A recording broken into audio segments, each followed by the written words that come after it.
welcome all to this opening panel of WaterBridge Summit 2022. We are super excited as a firm. And as a firm, we completed 5 years a few months ago. We ourselves have scaled on several levels in terms of our investor base, our founder partners, portfolio companies, and not to miss out our own in-house team. So if the theme for this year is RevItUp, it is not out of place. In RevItUp, our focus is to discuss and understand how to scale teams, revenue, profits in startups, and founders' own dimensions. I am extremely delighted to welcome you all to the panel, New Monetization Frontiers. We have a very relevant panel today. And so let's move straight to our very eminent panelists and hear from them. And so a quick introduction about myself. I'm a partner at WaterBridge and I'm operating from New Delhi. And Faz is my colleague operating out of our Bangalore office. And in terms of a quick hygiene check, if you have any question answers, please type your question answer in the Q&A box. Please don't use chat for any Q&A because then we will not be able to pick that up. Tanushri is co-founder of Doubtnut. Mukund is co-founder of Movin, and Rahul is co-founder of Yellow Metal. And I'll request if our panelists can just do a quick introduction of themselves and the business that they're building. So maybe we can start with Tanushri and then to Rahul and to Mukund. Thank you, Ashish, for having us over, and congratulations on completing 5 years of WaterBridge. Doubtnut is India's largest education app in terms of the number of people who use it daily. For the last 30 months, we've maintained this position as the app that is being used daily by the users in terms of the largest number of people. Why is that the case? Because we solve for a use case which is very close to the hearts of the students. Students can click the picture of any question and get a video solution automatically. This helps us answer almost 100 million questions per month.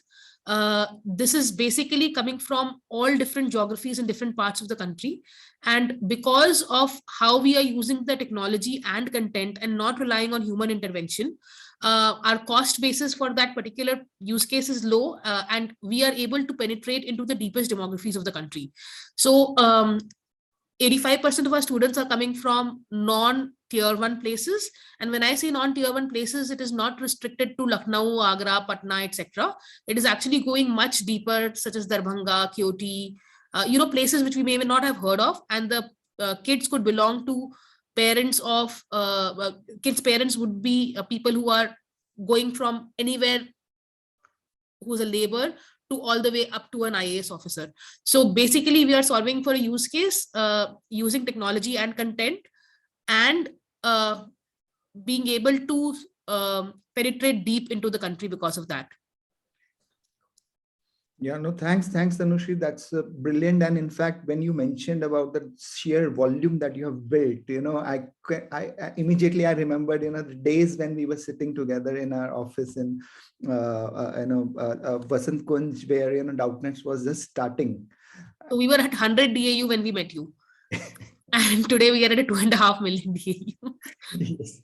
So from 100 to 2.5 million, it's been a commendable journey, and really excited and super proud to see how Doubtnut has evolved. And so it's always pleasure to see this kind of a scale being built up. Rahul, if you can just help understand the business that you are building and a small introduction about yourself. Thank you very much for having me here, Ashish. I'm one of the co-founders at Yellow Metal. I'm Rahul. What we do at Yellow Metal is to provide gold loans at customers' doorstep in the very small towns of the country. And the reason we do this is largely because close to, I think, 1/4 of India's gold lies in just the 3-4 states of the southern India and in the small towns. And we particularly want to help these people monetize that gold in the time that they need it. And these are also the people that don't get access to credit in a formal manner, in a decent prices, that we're all easily having options in living in the metros. So this is what we do at Yellow Metal. Yeah, and Rahul, it will help us understand the business that you're building better if you can relate it to how you came up with this idea, given the business that you have a first-hand experience about this business. Yes. So we started this business as a family about 50, 60 years ago, and we ran this in a very small town for as long as I could remember as a child. Then we realized the potential of intervention of technology can help make this much more efficient and much more easier to penetrate across all the other people. And with interventions like partnership with banks will make this process much more much more cheaper and conscious for the users. And these are people who have been paying a ton of money for not having access to credit from formal sectors, which is what makes us different from other players in the market like NBFCs or banks that make it hard. And we rather simplify this from partnering with a bank, and we take care of all the front end for the consumer of acquiring them, helping them with the full life cycle, and getting them without having to go through the pain of dealing with the banks and NBFCs that they treat them fairly small. Great. No, this is awesome. And Mukund, if you can just introduce yourself and what you're building at Movin. Sure. Hey, thanks, Ashish, and no, thanks for having me on this panel. Great to meet fellow co-founders, each of them rock stars in their own merit. So anyway, I'm a co-founder at Movin. We have my colleague Vineet as well, who works with me at Movin along with my team. What we're building at Movin is to basically solve, I think, for two problems. One is we want to basically democratize access to financial services for the youth of India. I'm going to say young India or youth of India. I define a target age group of between 13 years of age up to 22 years of age. I think we have all seen, I think a lot of young India today has seen the pain that their parents went through, when the pandemic struck and they had to really juggle, personal finances to make ends meet, especially those potentially might have lost their jobs or had reduced income. And I think that's woken up young India to the fact that you can't take your, your finances for granted, right? And I think that's where Movin steps in as a platform. We are basically building a mobile financial services ecosystem that delivers these financial services in a very engaging, fun, gamified manner to young India. But at the same point in time, we also want to solve, I think, for one of India's biggest problems today, which is the lack of financial awareness and literacy. I think if you look at any national or international survey done amongst India as a population group, you will find that we are averaging, I think, about 25 to 27% in terms of financial awareness and literacy, which is very low for a country of our size. And especially now with the growth of fintechs, banks penetrating rural India a lot more, I think there has got to be an increased focus on ensuring that Indians as an overall population become more financial literate. And we at Movin believe that the best time to catch them is actually when they're young. And that's what Movin is trying to do. We want to basically, through the app, not only expose them to the world of financial services, we really want to be the first to, right? The first to bank, the first to investments, the first to credit. And we want to obviously achieve that part of the business, but we want to do that in conjunction with the fact that we have enabled young India to become financially aware and don't end up making the same mistakes that maybe their elders or their parents made. And I think for us, that's what we're trying to do at Movin. I think the reason we picked young Indians, obviously, as a target age group is because they're underbanked. Really, from a fintech perspective today, or even from a banking services perspective today, they seem to be bottom of the pyramid for all practical purposes. So I think there is huge opportunity for somebody to deliver services tailored for them. And secondly, they are born into a generation which saw Amazon or Flipkart almost from the time they entered planet Earth, right? They're hyper digitally active. Attention spans are obviously less, which makes our life a lot more challenging, but they're digitally native, right? I mean, the mobile phone, the iPad, access to OTT platforms are all something they're being exposed to. So we do believe that this generation now is ripe. And I think more than that, I think today, India, I think with the backing of the RBI and generally the government, we have invested and built, rails, especially on things like UPI and other payment platforms, that makes this timing right for something like Movin to exist, where we really marry, the complexities of a young generation who are, hyperactive on the internet, and I would say reasonably sophisticated financial technology platform that we can kind of bring together to create, very unique ecosystem. So that's what we're trying to solve at Movin. Yeah. Thanks, Mukund. That's very helpful. And the fact that you are you have already sold one of your earlier venture successfully and exited. How do you think that experience? Because that's a unique experience which helps you. When it's almost like you are having a child all over again, and Absolutely. therefore you are, as a parent, what to do and what not to do, and where not to get anxious and where to get anxious. So no, absolutely. I think this is my second entrepreneurial venture, as rightly said Ashish. My earlier entrepreneurial venture was a little boring, I would say, compared to what some of all of us are doing today. I just ran an IT services company, but we were system integration focused and very focused on treasury and capital markets. But one of the experiences, I think just as a small story aside, I think one of the biggest challenges we had when my earlier company came to birth, and I was CEO, co-founder there, we started in 2008, and that was the beginning of the Lehman Brothers crisis, right? And all banks had cut their budgets, and we went through a very dark time when existentially we were questioning ourselves whether we were in the right business, and really it was already time for us to pack up even before we started. But I think that the strength that I think that experience put me through, we survived as a team. We made sure that nobody got laid off from the company. We really got together and really all of us together. It's not just me, I think, as a captain of the ship, but I think all of us together buried our feet in the ground and really wrote the journey, right? And I think as we scale at Movin, I'm sure there will be points in time where we will be faced with those kind of challenges. You're obviously addressing some points today in the panel, but I think as we go through those challenges that we will encounter at Movin, I think we will be a lot more resilient as a team from a management perspective to ride through those. And I think those learnings we have had, in my earlier company, and what Vineet has had in his earlier company as well.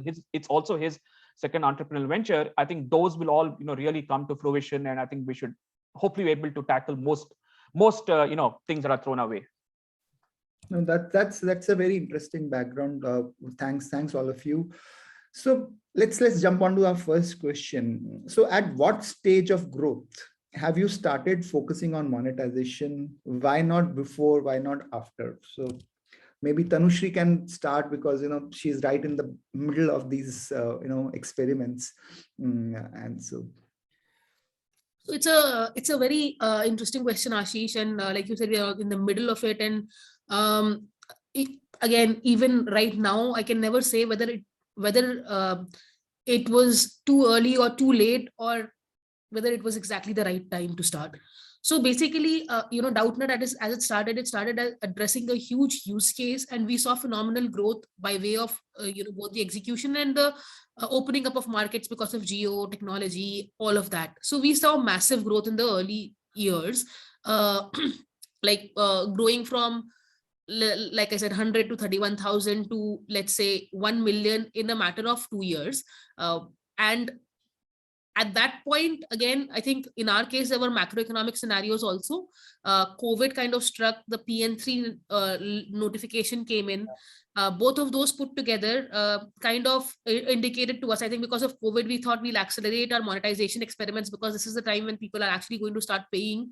And, our TG is also different. And I think the other thing that I would like to say is that in the segment, not the target group segment, but EdTech versus social media versus any other segment, the segment that we are in at, a lot of companies are heavily monetized. So, the way the capital markets look at us is, the way funding can come across, the way they look at us is also sometimes to benchmark us against what our monetization is or what our monetization potential is. And again, that mixed with the fact that COVID came in, we started our experiments at that point in time. Now, like Ashish, I said, I can never, until the end, when the revenues really scale up, I can never be sure if it was the right time or if it was not the right time to start it at that point.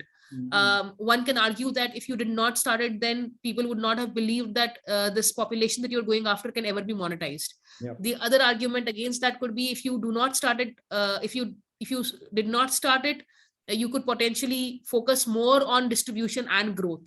But a lot of people can question it to what extent, right?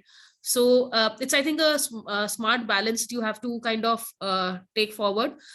You have to continue to focus on your product, your distribution, and see what the monetization opportunities that you have without killing the product experience, I would say. Yeah, no, I think that's really the crux here, because it's never easy to answer what's the right time to start with this, especially in a business like yours. But Movin and Yellow Metal are, like, in a way, in that sense, are taking shape in a very they are taking shape much after Doubtnut in terms of sheer timeline.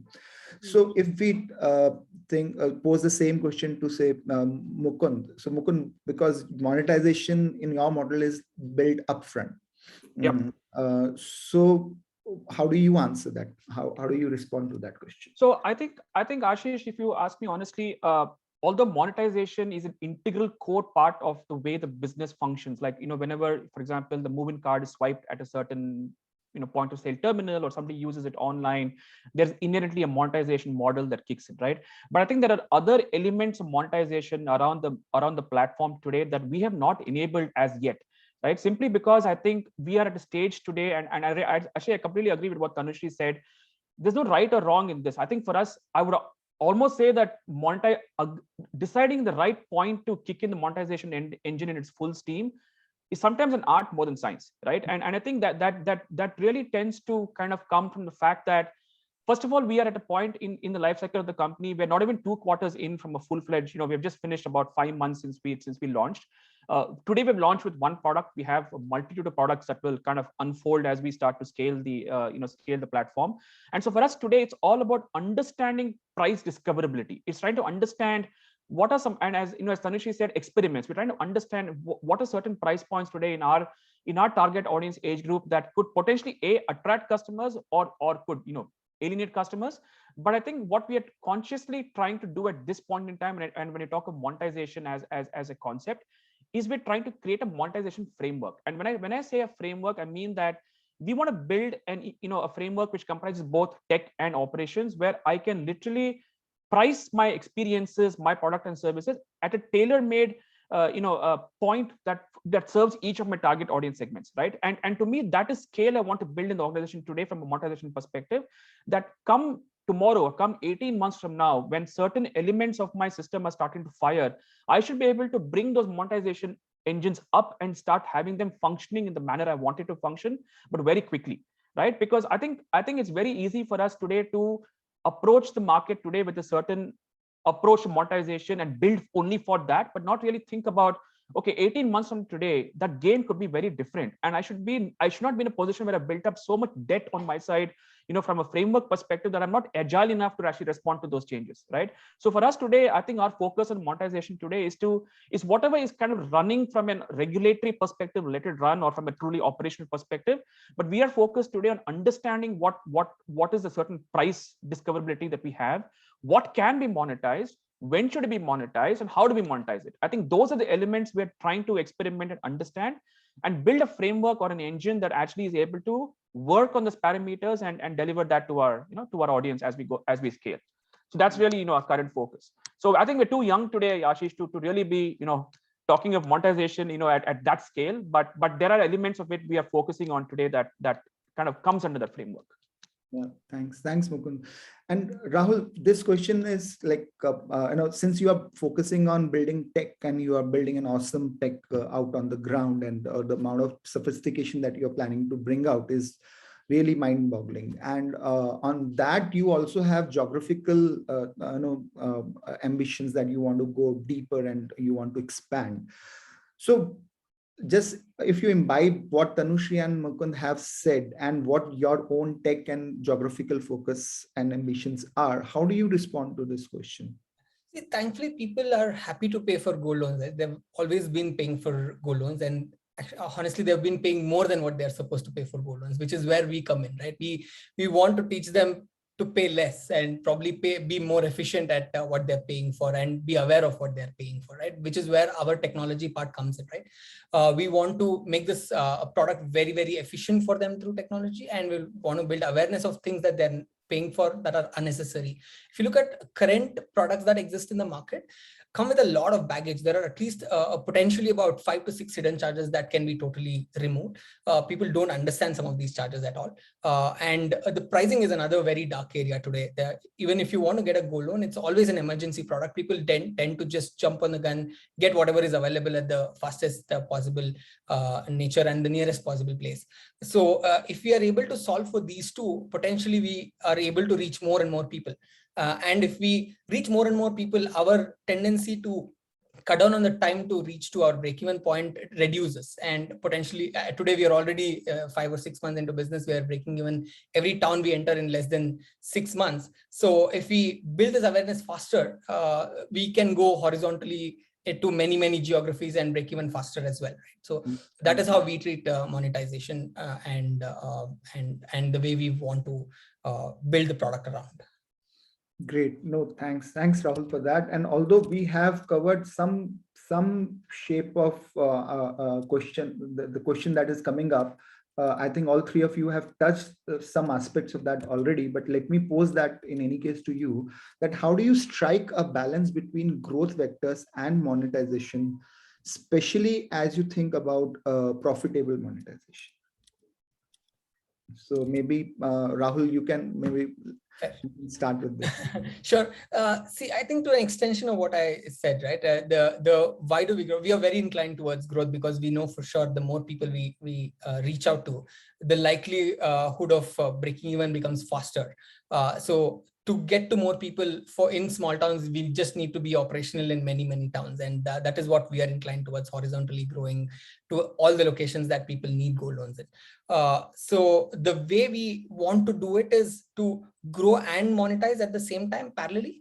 And that helps in this business, right? Like the people are ready to pay. It's the trust that becomes challenge for us. Every new place that we go to, it takes time for people to believe to hand over that gold to you. You're always new, and that trust comes in by time. So the faster we go to these towns, the faster they trust us, and more likely they'll engage with us. That's the balance that we want to strike with trust and brand, and eventually monetization will follow with these two. Okay, and Tanushri, any thoughts? So Ashish, I think you asked about growth vectors and monetization. Now I'm assuming growth vectors is also related to monetization in this case. And so what I would say is that to begin with, one would need to understand if at a unit level you are building a sustainable business. Once you know that at a unit level the business is sustainable, then I think I would rather, especially given the kind of business that we are in, where we are going after masses, I would rather go after growth than profitability. Of course, given that the capital is available to you. Profitability, of course, the profitability should be in sight, but at, overall, at a company level, you would want to kind of be able to capture a larger audience who is paying to you with sight of profitability versus being profitable to begin with. Again, Ashish, as you know, this is all dependent on the kind of capital that is available to you. If the capital is limited, you would obviously go after more profitable growth to begin with at the first unit level itself. No, I think that's a very important point, that availability of capital actually plays an important role in deciding the prioritization. Yeah, and Mukund, any thoughts from you on this? Yeah, I mean, look, I think as both Rahul and Tanushri have said, so monetization, I think even from look at our own perspective, it I think is a function of the growth vectors. Like, for example, if I have to be profitable eventually as Movin as a fintech company, I need to have customers, I need to have active customers, I need to have them transacting on the platform, consuming the services, and out of those will come my revenue metrics, and that will then hopefully drop into the bottom line. And I think one thing that that we, I think as a company, want to keep actually a very, very strong eye on is on CAC. I think what it's easy for us, for somebody in our kind of line, to get very swayed from is, while you're chasing I think top line metrics, I think if we don't progressively see reduction of CAC over a period of time, I'm basically then building a model which is unsustainable in the long term. I have to keep feeding that, that animal to keep it running on its own steam, right? And I don't think that's a model we want to be in. I think today we're focused on growth vectors that will help us get to that point. And I think that's a little far, quite a distance away from us. I would say at least 18 to 24 months, probably even more, right? But for us, I think profitable monetization for us is not something that today we are focused on. But I think as we start to reach that point where these growth vectors start driving more affordable customer acquisition retention over a long period, profitability should automatically drop to the bottom line. And I think one of the I always tell Vineet that one of the companies I truly admire from that perspective is Zerodha, right? I mean, you look at the kind of business that they are in. They've literally, I think in the last FY21 results, they're almost, I think, at a ridiculous 30% or 40% profit margin. And I think that's primarily because of the fact that it's become almost a pull product. Like people go to Zerodha not because Zerodha tells them that you have to come to my app and subscribe to my services. It's because people want it, right? And I think in some ways actually I'm a little envious of Rahul because obviously being in the lending business, you're in the pull business. But in our case we have to, in a sense, there's a lot of effort we have to spend today in terms of explaining the category, explaining the benefits, getting people to make that fundamental shift in behavior from where they were to where we want them to be. And that's a journey by itself. So I think we have to invest in that to create a monetization engine that will eventually yield profitability in the long term. And if we sacrifice all of that to achieve short-term profitability, I think we will do that maybe for a quarter, 2 quarters, 3 quarters, but at some point it's going to explode, right? So I think we are building for the future. And for us, those growth vectors in terms of customers, repeat customers, MAUs, engagement rate, the standard stuff that you would talk about, those for us are super important, right? And that's where I think we are primarily focusing on today as a business. Yeah. Thanks. And it's actually interesting that you mentioned about Zerodha and the pull product, because, when we were talking to Tanushri and Aditya in the beginning of Doubtnut's journey, this was the whole debate to kind of, how to make sure that it's pull and not push. And it's remarkable how things have panned out. So Tanushri, a question specific to you, when we are discussing Doubtnut, what kind of new challenges you faced when you started hunting monetization in Bharat markets? And the related question is, what are the future monetization opportunities for you beyond current markets? So Ashish, when we started looking at monetization for Doubtnut, I've already talked about the base of users that we have. So let me again, take a stab at explaining the base of the users. So Doubtnut is the most penetrated app, whether it is in tier 1, tier 2, tier 3, tier 4, tier 5. Having said that, given that we are going after tier 1 to tier 5, because of how India's population is split, on Doubtnut, if you were to see what is the split of the users, more people will be from tier 2 to tier 5. Some people mistake it as Doubtnut being only for tier 2 to tier 5. That's not the case. But, this is how India's population is split. So when we started monetization, what we wanted to make sure is that we are not only monetizing for tier 1, because that has been done to the death by most players. Because if we take that path, we will not know how to monetize for tier 3 to tier 5. A large part of our users were Hindi medium users, and we wanted to make sure that we understand what product they will need, what they will pay for, how they will pay for, and at what frequency, at what pricing, etc. At that point, going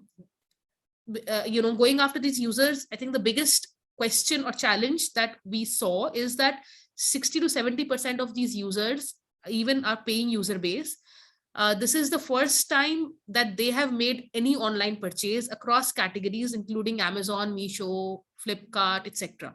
Like the only thing that they were paying for before this, which was not tangibly physical, was a phone recharge. So that is one of the biggest challenges. And to your question around pull versus push, while students were willing to pay, but they did not know how to pay. So to kind of educate them to basically go to a Kirana store or go to a recharge shop and make the payment was one of the bigger challenges that we were seeing.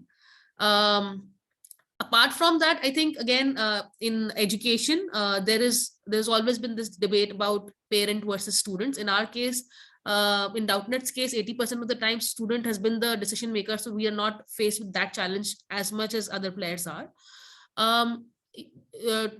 To your question around what are the other target groups, again, we are just we are just very early in monetization right now. So within this target group also, there is a huge potential. But other than that, again, we've started with Hindi medium. We are starting with English medium right now. This is within India. Because we are a technology company and a technology and a product company, we have the ability to take this product outside of India also, and fairly easily. We have not done it as yet. And I think that would, post monetizing India, that would be one of the biggest. And again, when you take it outside India, you don't necessarily need to only monetize for courses. You can actually monetize for doubts, etc. Chegg has a revenue of about $780 million per annum, of which 90% is coming from doubt solving. So there are clear, and they don't even have a product. It is basically it's using services. So there is a clear benchmark of how this product can be monetized outside of India as well. And no, that's great and interesting to, I know this is an interesting insight, which at times people forget, that you're dealing with tier 2 to 5 and young kids who have never paid online, and maybe they are ready to pay, but they don't know how to pay, is a challenge in itself, and it directly impacts it's in a way, therefore, a market development activity that you will have to take. Something like Flipkart and Amazon were doing Exactly. much earlier, when they were spending a lot of time and resources in developing. So in a way, you are also in that boat where you have. And I think that also impacts the way we are collecting payments, Ashish, because what happens is that if payments was extremely seamless for them, we could have done a monthly payment or what you call very easily sachet payments. But right now, a lot of these users have to go 5 to 10 kilometers to make that payment. So you don't want that to be a very frequent thing, because then it's not only about us not being able to collect that payment, but their education journey also suffers. Because let's say, for example, if my Tata Sky doesn't get recharged for 10 days, I would not be able to watch a serial. But if their Doubtnet doesn't get recharged for 10 days, they lose lessons for 10 days. Yeah. No, that's an important thing, and I think as you evolve as a business, I'm sure you'll find solutions for this. So Mukund, coming to specific question for you, so are you willing to postpone monetization in exchange for, say, customer behavior change of teenagers towards higher financial literacy and financial decision making? Oh yeah, absolutely. I think there's no question, Ashish, that as I said right in the beginning, we have set out to solve two primary agendas, and I think one agenda is obviously to enable access to financial services in a very kind of a seamless manner. But I think an integral part of that is to make it experiential as a learning platform, also for people to understand what personal finance means, how do they go about managing their money, and really make it, and really create impact, right, at an all India level. And for us to do that, it will require for us to invest and create an overall experience, right? When I say experience, it's not only about how the app looks or whatever, but it has to be, movement has to be an integral part of the narrative, where as they enter adulthood, that movement has played a part in their journey, where they've gone from a certain understanding of what money is, and when they reach adulthood, they have a much wider understanding, right? And for us, we can't do that if we chase after monetization right from get-go. And I think for us to, and also for example, the space we're trying to solve for, and again, like I said, these are unique challenges we have at Movin. Financial literacy is not something people want to learn at back of the hat. Okay, maybe today everybody's talking of crypto. Everybody will make an additional attempt to understand what crypto is, because it's the most hyped up word today that exists in the the whole investment space, right? But if you ask that same person, what, for example, is copay on an insurance product, or how do you explain the terms and conditions of a loan agreement that you are signing up for, right? I'm sure they'll be like totally flummoxed. I don't think they're probably many in India will not be able to answer for that, especially young Indians, right? And I think if we embark on a journey where we're constantly trying to chase the fintech part of what we're trying to do, rather than also looking at the literacy part of it, I think we will have done injustice to the platform, and I think eventually this will fail, right? So we are completely clear that as we scale the platform and as we evolve Movin as a platform, that if we are not enabling financial literacy as another pillar in the overall story, we are then we are falling short of what we set out to be. And B, I think we will end up being just another payments platform. I may as well rebrand myself to Movin Payments, right? And that's not what we want to be. Movin has to be a brand, and I think, we eventually want to be in a position where schools and colleges invite us to be a part of their ecosystem, not because, we have this fancy new method of paying for their, their coffee at the Coffee Day Express.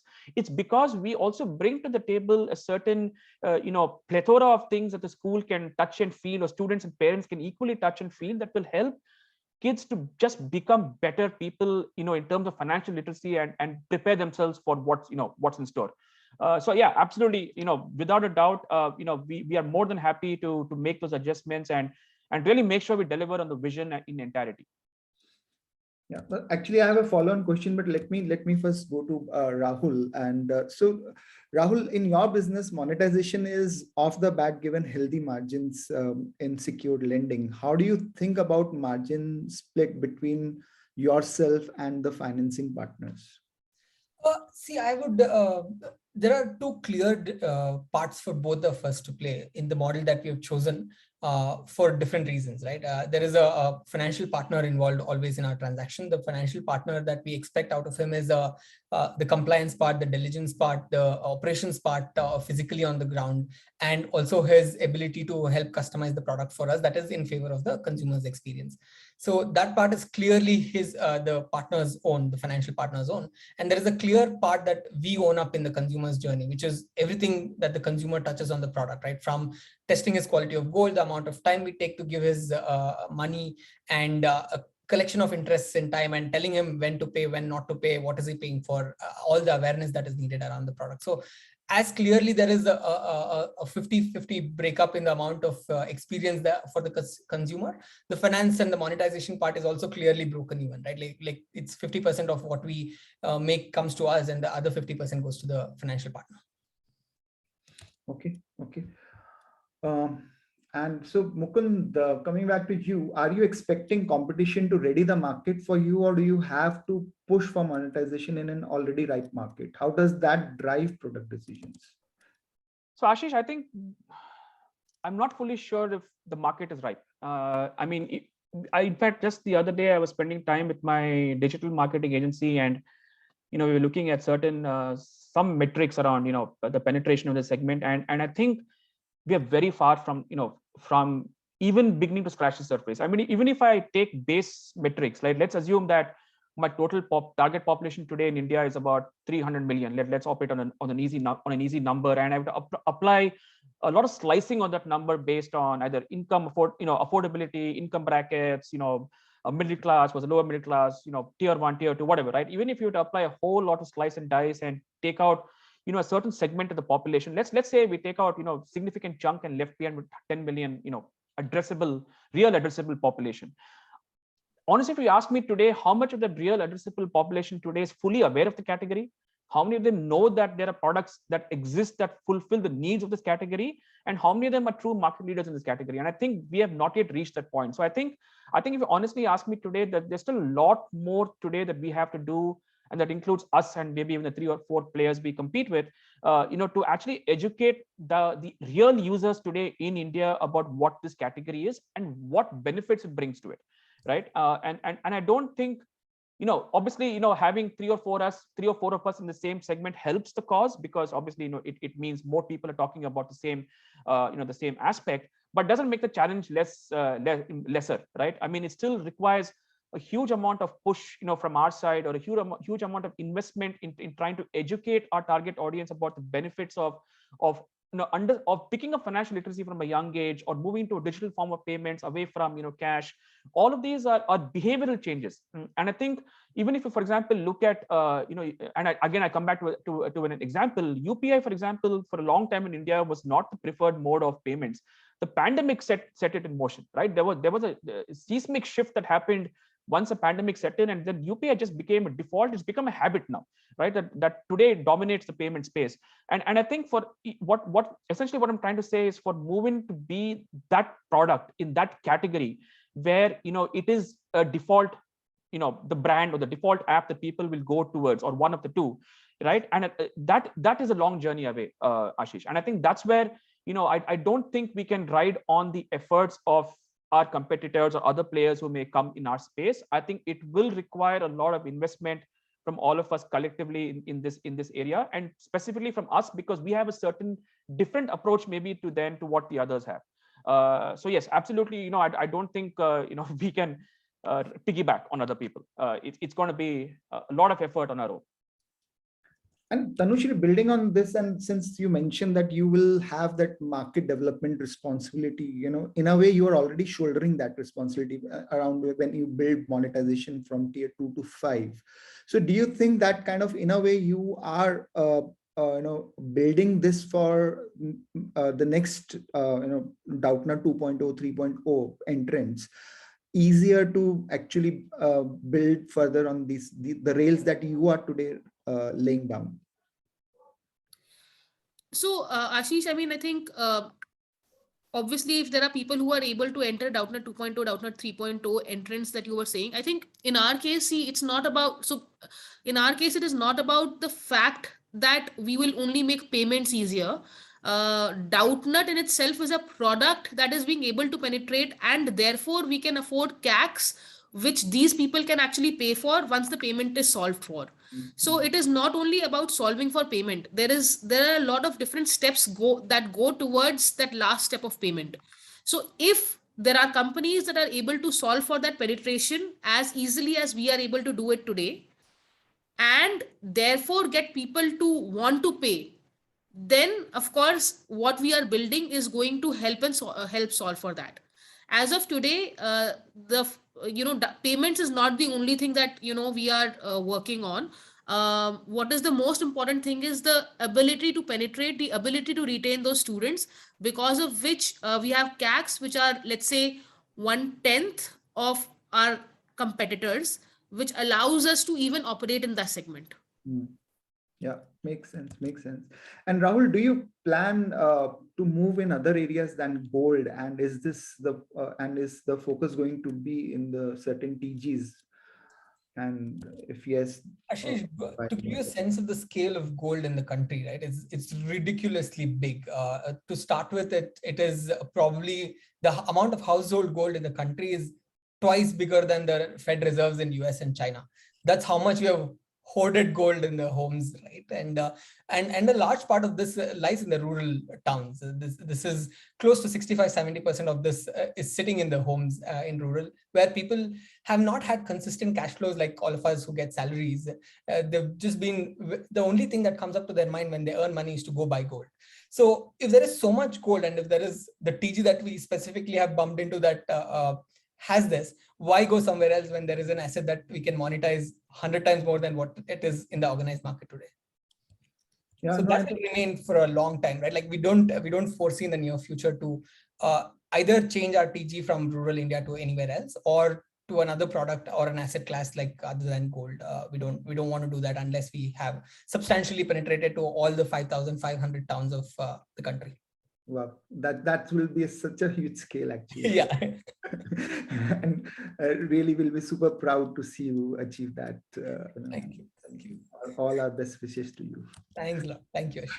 So Tanushri, since you mentioned this interesting point early on, that around the flow of capital is so important around how you select your monetization model, and also make a choice between monetization, timing, channels, and etc.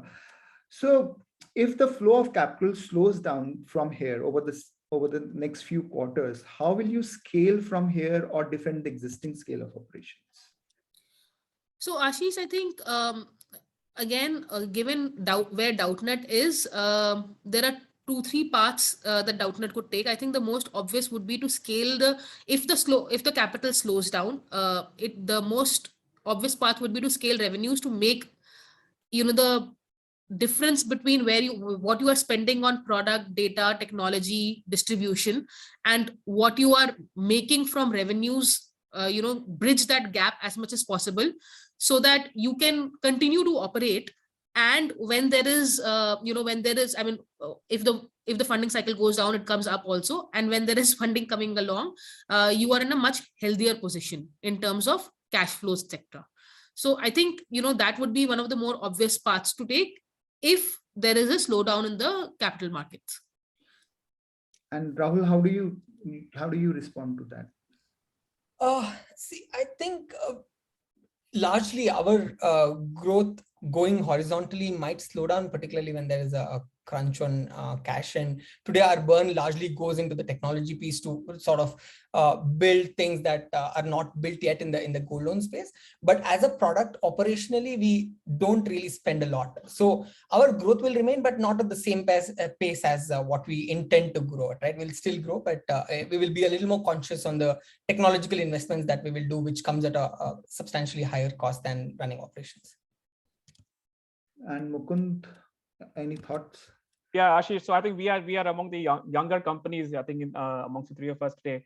So look, I think for us, we have raised a certain amount of capital, which is, I mean, not exorbitantly large, but whether there was a slowdown in growth of capital or not, I think the way we use that capital fundamentally will remain unchanged. I mean, we have to be smart in our spending. I think we have to ensure that, while it's easy for us to go and blow a big hole in our pockets over the next 6 months and spend a ridiculous amount of money doing potential TV ads during the IPL season, but that's not the way Vineet and me, and that's where I think it comes back to the earlier question, Ashish, about the past experiences that me and Vineet have had running companies. Is you always have to be prepared for a rainy day. And I think we have spoken to a few people here and there, and we do know that capital is available, but I think now capital is chasing smart businesses and smart founders. I think that there is selective capital. Let me put it that way. So I think we have to make sure that we deliver on our metrics. Number one, obviously to people like yourselves and other investors on a cap table, and reach those certain milestones, so that at least puts us at a foundational level at a point in time where I think we have demonstrated our ability to execute on a certain vision, right? Now, but having said that, let's assume that that even in spite of meeting some of those KPIs, that generally there we don't know what's going to happen in the world tomorrow with what's happening in in the Wild West. But let's assume that that things go completely south and capital does dry up significantly. So one of the first things I think we will probably have to think of, apart from marketing spend and all the other stuff, is where do we invest from a product perspective? So today we have a roadmap where I will bolt on to the Movement platform, 4 other things in very quick succession. Now, I could just take a pause in that and saying, hey, I've built a certain playground today. Let me make that playground best there is, right? Without adding on, additional, adding a basketball court, or, just take an analogy there again. But I would rather, really make the Movement platform what it is today, really the best, the sharpest, and the most easiest to use, and just really raise a sharp focus on that, right? Instead of maybe spending our money into bolting on, new products and services.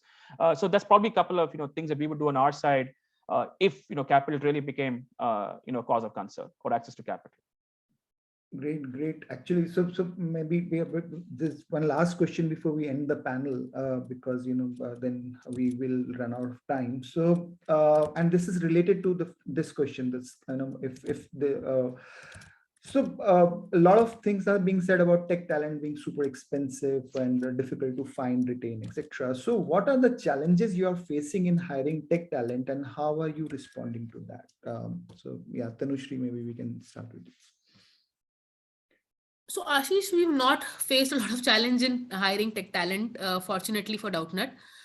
So I don't think there is a challenge as of right now. And I think it is to do with the fact that, people have, we actually offer some great work in terms of really doing tech work versus only a facilitator app, which a lot of companies are, where, it's primarily business and, the app is a facilitator.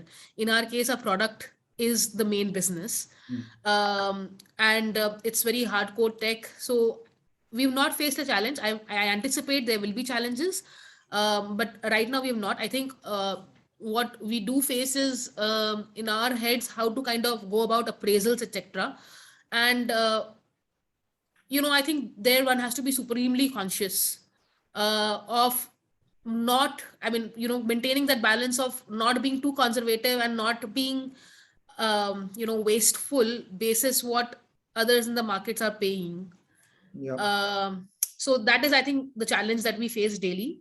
But again, on hiring, we've not faced a massive challenge so far.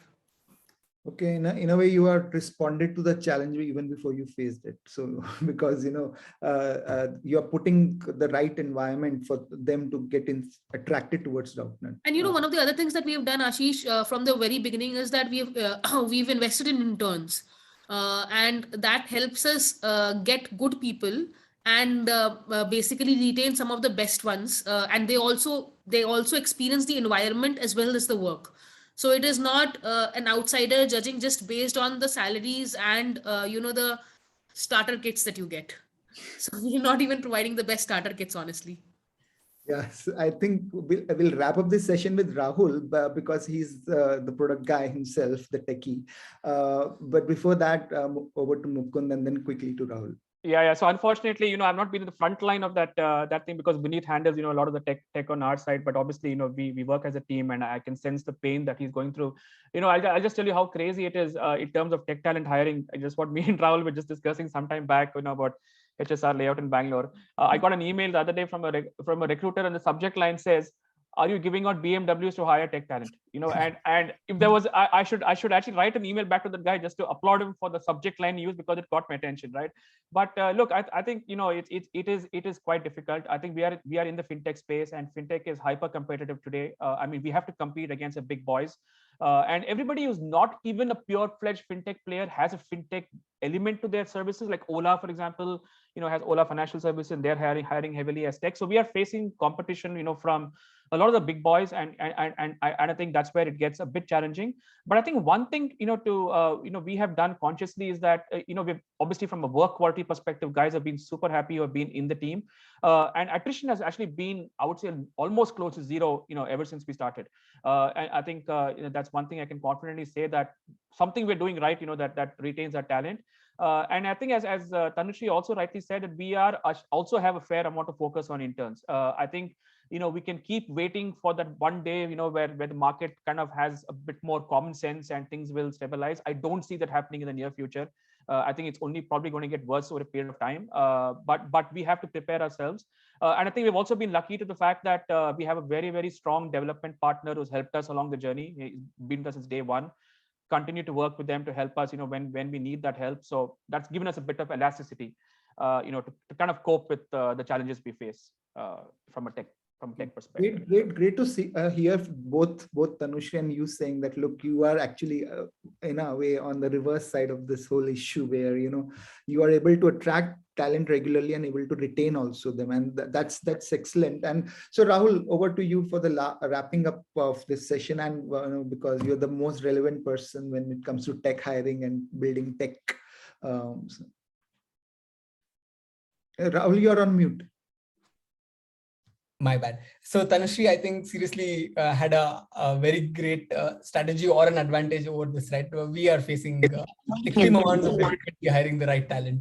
And to mitigate that, what we've done is a combination of two things, right? What Mukund and Tanushree was saying, look at the junior folks, and we've started working with some really great mentors who sort of step them up in their skills.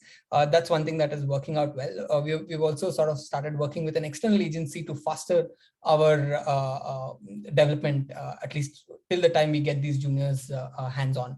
So these are the two things that are working for us at this point in time. But talent, I think, is like Mukund rightly pointed out, getting right talent in HSR layout is difficult. So Ashish, I know you wanted Rahul to end this, but while everybody was speaking, the other thing that came to my mind is that we are focused on not keeping a very large tech team.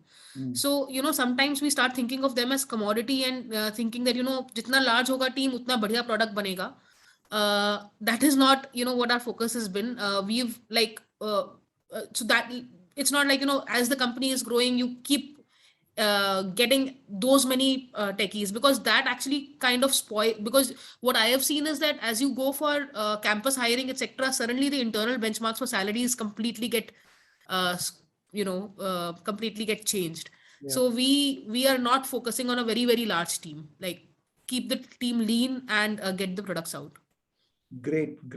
And so this kind of brings us to the end of this very remarkable session. Thanks a lot, Tanushree, Rahul, and Mukund for sparing time and sharing your deep insights. And really, we think that hope our audience has gained from this. Thanks a lot. Thank you. Thanks. Thanks, Ashish. Thanks, Faiz. Thanks, Tanushree, Rahul. Thank Bye. you, Manish. Bye. Take care. Good day, guys. Bye.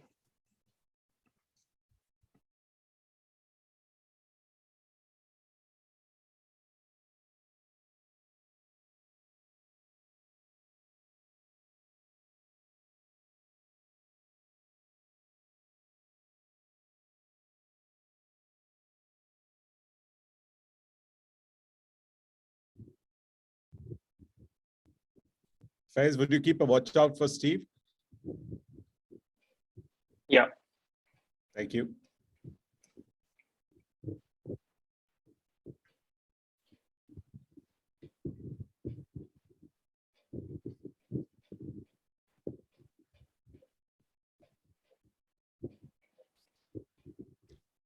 I think Steve is there somewhere in the waiting list. I see a message from him on the chat. Yeah. Let me just pin him to the screen.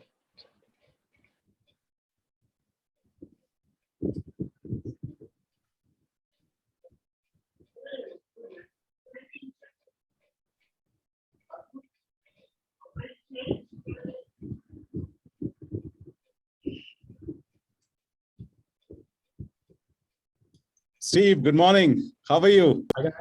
Good. How are you all?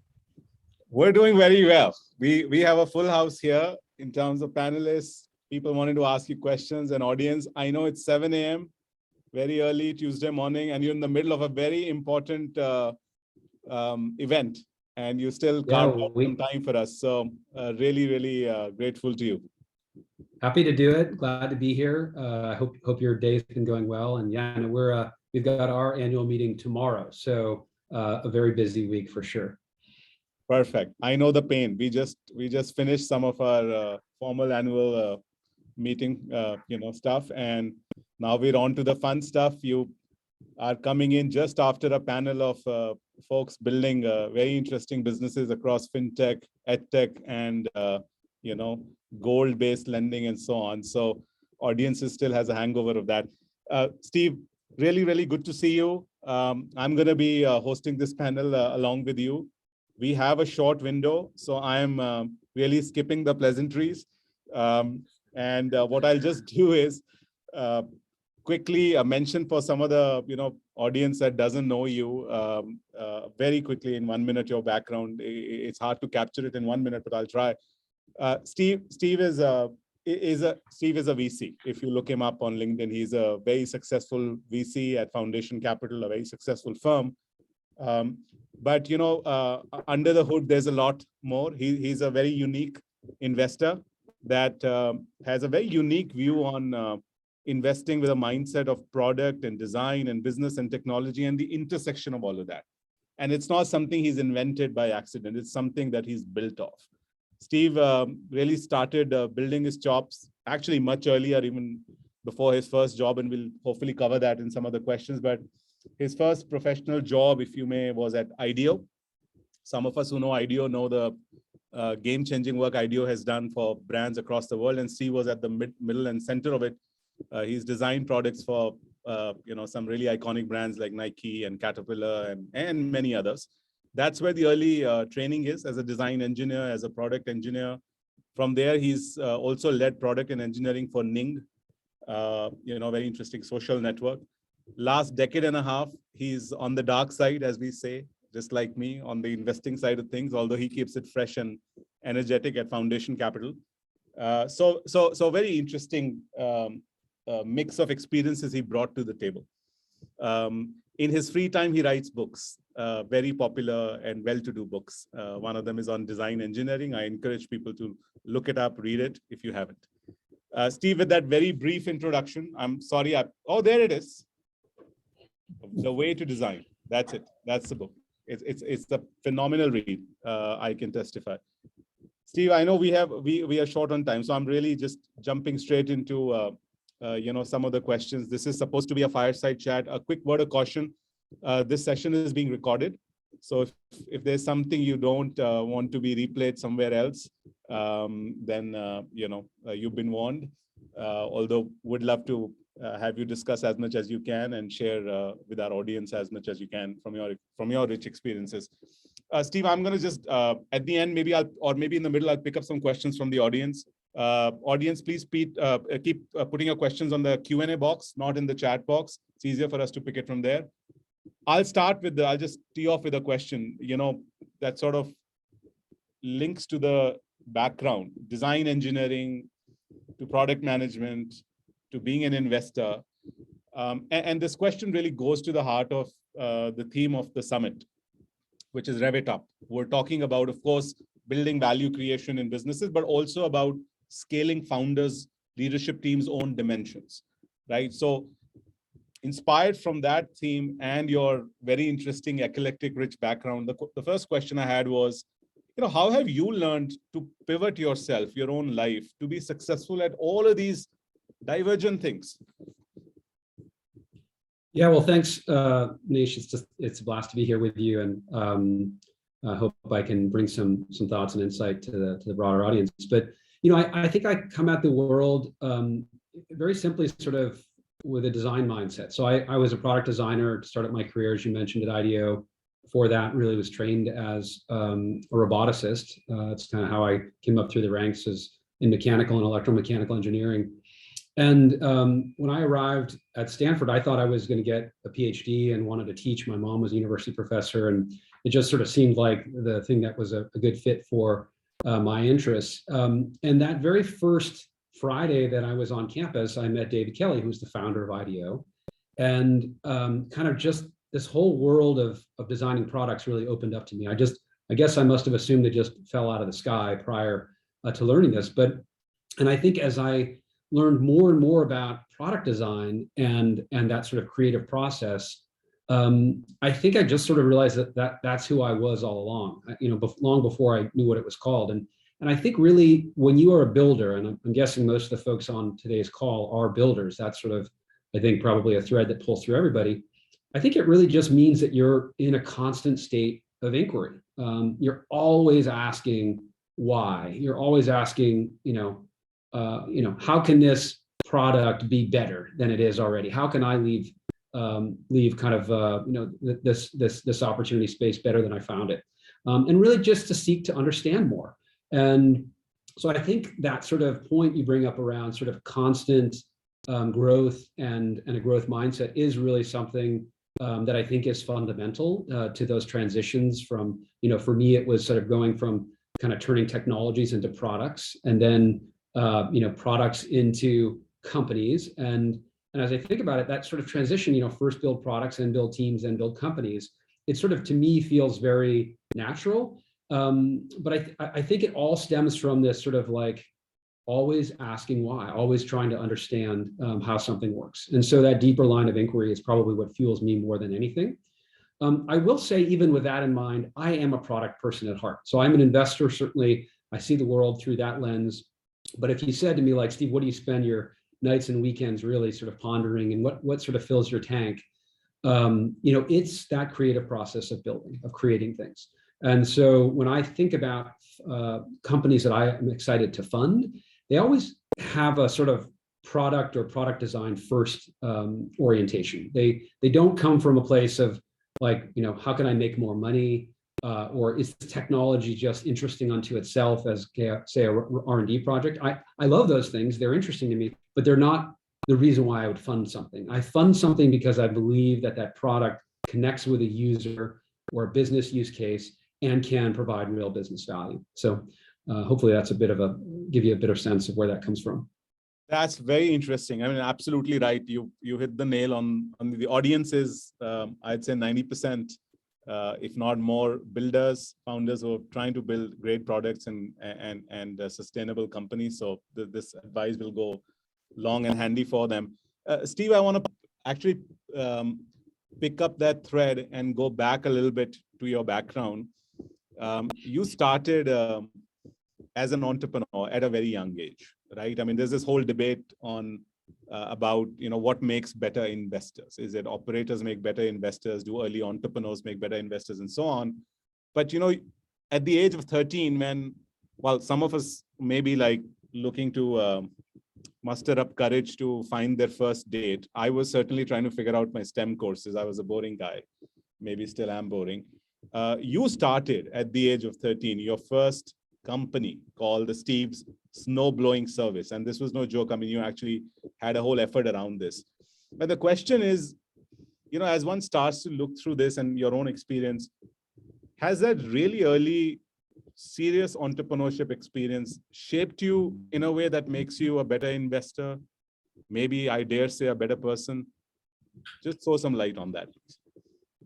No question, for me, it does. And, I have come to believe, and I see this in my own experience and also through the lens of my children, that we are all natural born entrepreneurs. We are builders at heart. And in most cases, it gets designed out of us by the time we're 20 years old. And, the same way, if I were to go to a kindergarten class, and I've tested this out, I used to teach design entrepreneurship or introduction to entrepreneurship to middle schoolers. I started a course about 10 years ago on this, but I would sort of occasionally try this out in kindergarten classes where, you'd sort of ask these kids, how many of you are good at drawing? And every single hand goes up. Maybe one or two kids are sort of a little bit more self-conscious. And if you were to run a poll right now on this Zoom and ask how many of you are good at drawing, maybe one or two people would raise their hands out of the, whatever, 65. And I think that entrepreneurship is not unlike that, where we sort of overlay all the reasons why something won't work, or why we're not good enough for that, or why this thing might fail, and we effectively kill it before it gets started. And so I think for me, if we can identify what it is that really drives us, and to honor that spike, I call those the spikes, whether it's mine or yours, or where do people spike, and identify that. And I think as we grow as entrepreneurs and as executives, we obviously need to find other folks with complementary spikes. And that's the sort of work of building an extraordinary team, and investors often help with that. But I think identifying that spike and feeding that beast, as opposed to trying to be sort of that kind of almost archetypical sort of well-rounded person. I don't think great entrepreneurs are well-rounded. I think they're highly angular, very spiky people. And that's what makes them really incredible and extraordinary. And so our job really as investors and as entrepreneurs is to find that spike, to feed it, and to then, of course, complement it with other spikes. And so for me, that story you described, I grew up in this very middle-class town in central Massachusetts, a town called Worcester. It's really known for three things. It was an industrial center. In fact, there was a deserted barbed wire factory a few miles from where I grew up. It was also interesting because it was home to Robert Goddard, who was, of course, one of the founding fathers of modern rocketry. In fact, I used to go to this park. One of my older sisters would take me there almost every week, where he had launched many liquid-fueled rockets. And it was also known for these crazy nor'easter storms. For anybody who's spent time in Boston or Cambridge, you've been exposed to this. And we had a snowblower to kind of take care of our own yard. But I basically was like, wait a minute, like I can do this for all my neighbors, and I can make some money. And I was actually doing that not just because it was like to make money, but I had really fallen in love with this passion for sort of racing, building, and driving little go-karts. My dad had come home almost accidentally one day with this go-kart from Sears and Roebuck. It had literally been shipped to the wrong store.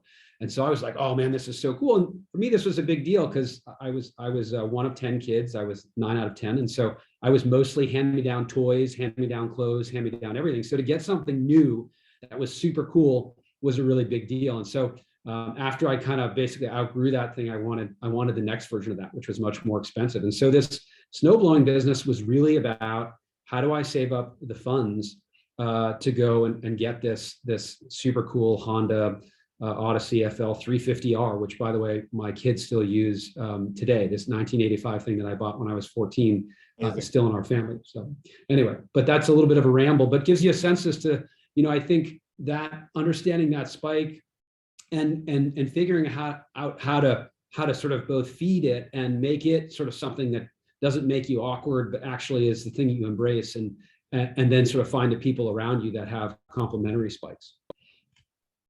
That's amazing. Thank you for sharing that story. I mean, that's quite inspirational. It's contextual also. India just, I think Netflix, it was released what's called Rocket Boys, trying to cover one of the, storied episodes from early rocketeering and space discovery programs in India. 2 scientists have been covered there. So a lot of the audience will relate to that, even, even the example you gave.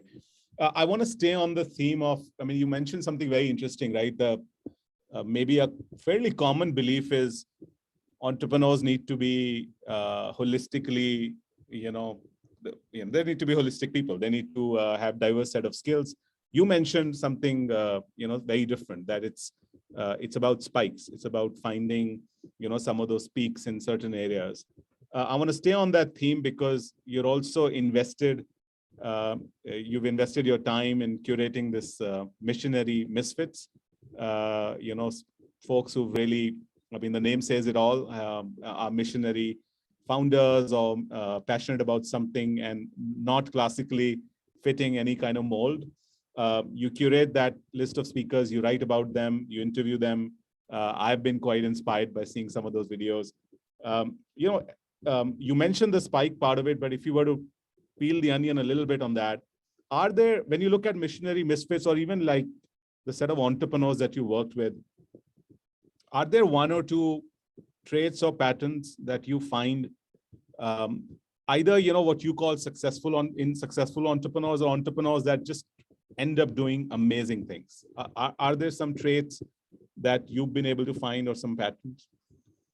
Yeah, I think lots of thoughts there. And I think if I look across, not just the founders that I've had the fortune of working with, but we as a firm, and I was not involved in Netflix. You referenced them a little bit in this sort of rocketry, but Reed Hastings is one of our favorite founders in the foundation family. And Reed, actually, if you haven't read his most recent book, No Rules Rules, which came out last year, it's fabulous. I actually did a book launch event with him for our CEOs about a year ago.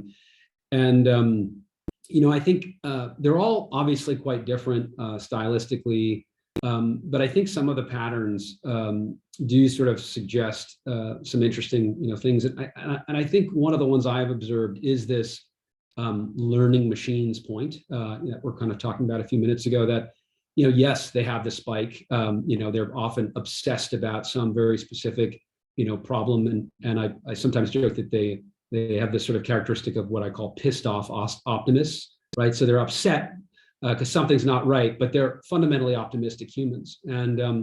And so, they have that sort of both ambition to go kind of, run on this course that, they're just not going to stop until this thing comes to pass. But I think the piece that often is overlooked is there is a humility about them. There is an element about them that is very much focused on the other, on the concept of service. If you talk to Reed about the countless times in the early days of Pure Software, which was an antecedent to Netflix, his prior company. Reed is in the kitchen washing the dishes while the software developers are pulling all-nighters, and he's feeding them and he's taking care of them. And I have this concept of taking out the garbage, right? It's just like we all know as CEOs. There's the glamorous stuff we get to do and, hop on CNBC for 20 minutes with Carl Quintanilla, but then there's the less so glamorous things. And I think it's that kind of combination of ambition and humility. And I think the other thing that I have observed, and this probably speaks more to that missionary misfits construct that you described, and this is something that I see for sure with the folks who I work with in the sort of more frontier oriented part of our practice area. So, the companies like Cerebras, or Solana, or Mantle, or Bolt Threads. These founders, they're a little different than our sort of enterprise or fintech founders, which tend to be more singular, maniacal kind of depth of focus in their domain. Those frontier tech ones, they tend to be more interdisciplinary, often brilliant lateral thinkers and cross-pollinators. They they tend to be trickier to find. They don't show up at sort of a fintech conference. In fact, they oftentimes don't go to conferences. They don't hang out with MBAs. They're basically makers and mavericks, right? And so the thing that I find so interesting about them, and I suspect that there are a few of those in your audience as well, is that what makes them so interesting is they're oftentimes bringing an idea from one domain into another, and that is the innovation, if you will. They tend to have a sort of almost reckless disregard for traditional disciplinary boundaries, and in fact, oftentimes, they're the kind of person who's bringing this almost dangerous idea from, whether it's biology into chemistry, or when I see sort of the folks working in big data and bringing that into healthcare, they're oftentimes, they just don't pay attention to these traditional disciplinary boundaries. And that's a very special an interesting attribute or pattern that I see for those kinds of founders. But anyway, I think it's a few of these patterns over and over that, I continue to learn from. But I think it really is sort of continuing to be, just a font of curiosity and self-improvement, and this sort of, somewhat ambitious, sort of unbridled optimism, but enough to sort of listen and learn and self-evolve. Amazing. So many interesting nuggets, and interesting that you gave two contrasting examples of, it's not like, one size fits all, that generalist versus specialist. It also depends on the domain that one is building a product or a business in. That's super interesting.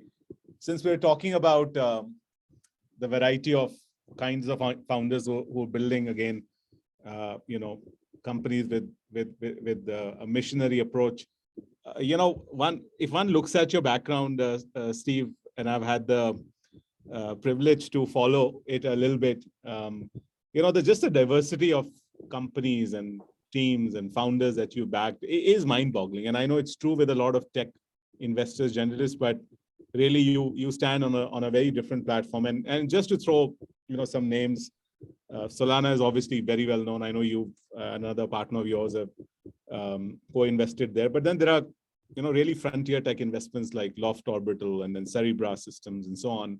I think the question that has come to my mind, and as founders also think about, who are in our audience, about what appeals to what kinds of investors and what to really take on as a problem set.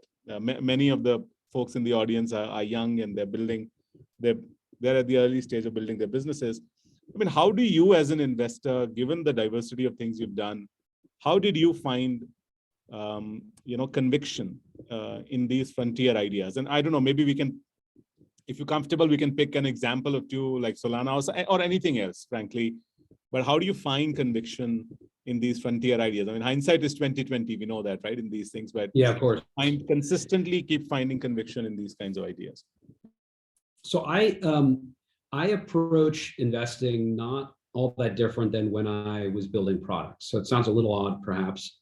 And the way I would describe it is really sort of going in a sort of almost research first mode, right? So when we would design a product at IDEO, and I worked on everything from phones to furniture, anesthesia delivery devices, bun toasting for McDonald's, crazy, Nike sunglasses.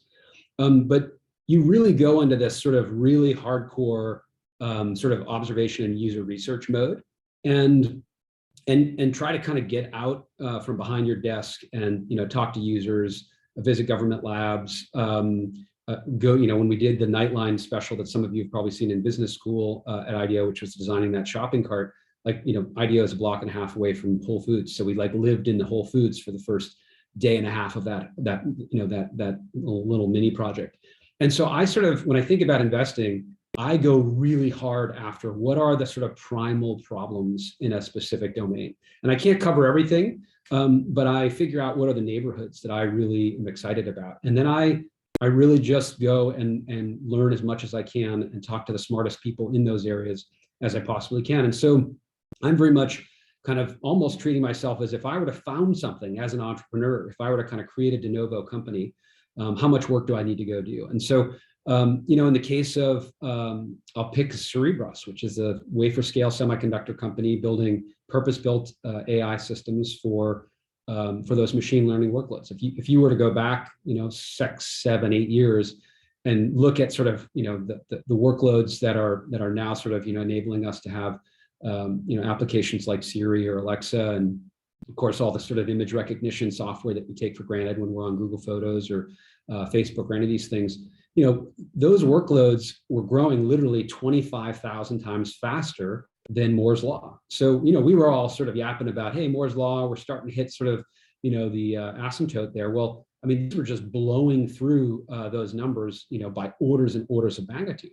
And so I, took notice of that and realized that, hey, there's this interesting thing happening over at NVIDIA, by the way, which was a $15 billion company at the time. It is a $570 billion company today. Many of you guys hopefully are investors, but this was an interesting observation to see, well, hey, GPUs over there are good for processing images. I mean, they were built really and sold to folks who drove Adobe Photoshop and Illustrator, and of course, your teenage kids playing video games in the basement, but they were not purpose built for machine learning workloads. They happen to be better than a CPU, but they're not what you would build if you were to start from scratch. And so I went and spent 2.5 years trying to figure out, what would you build?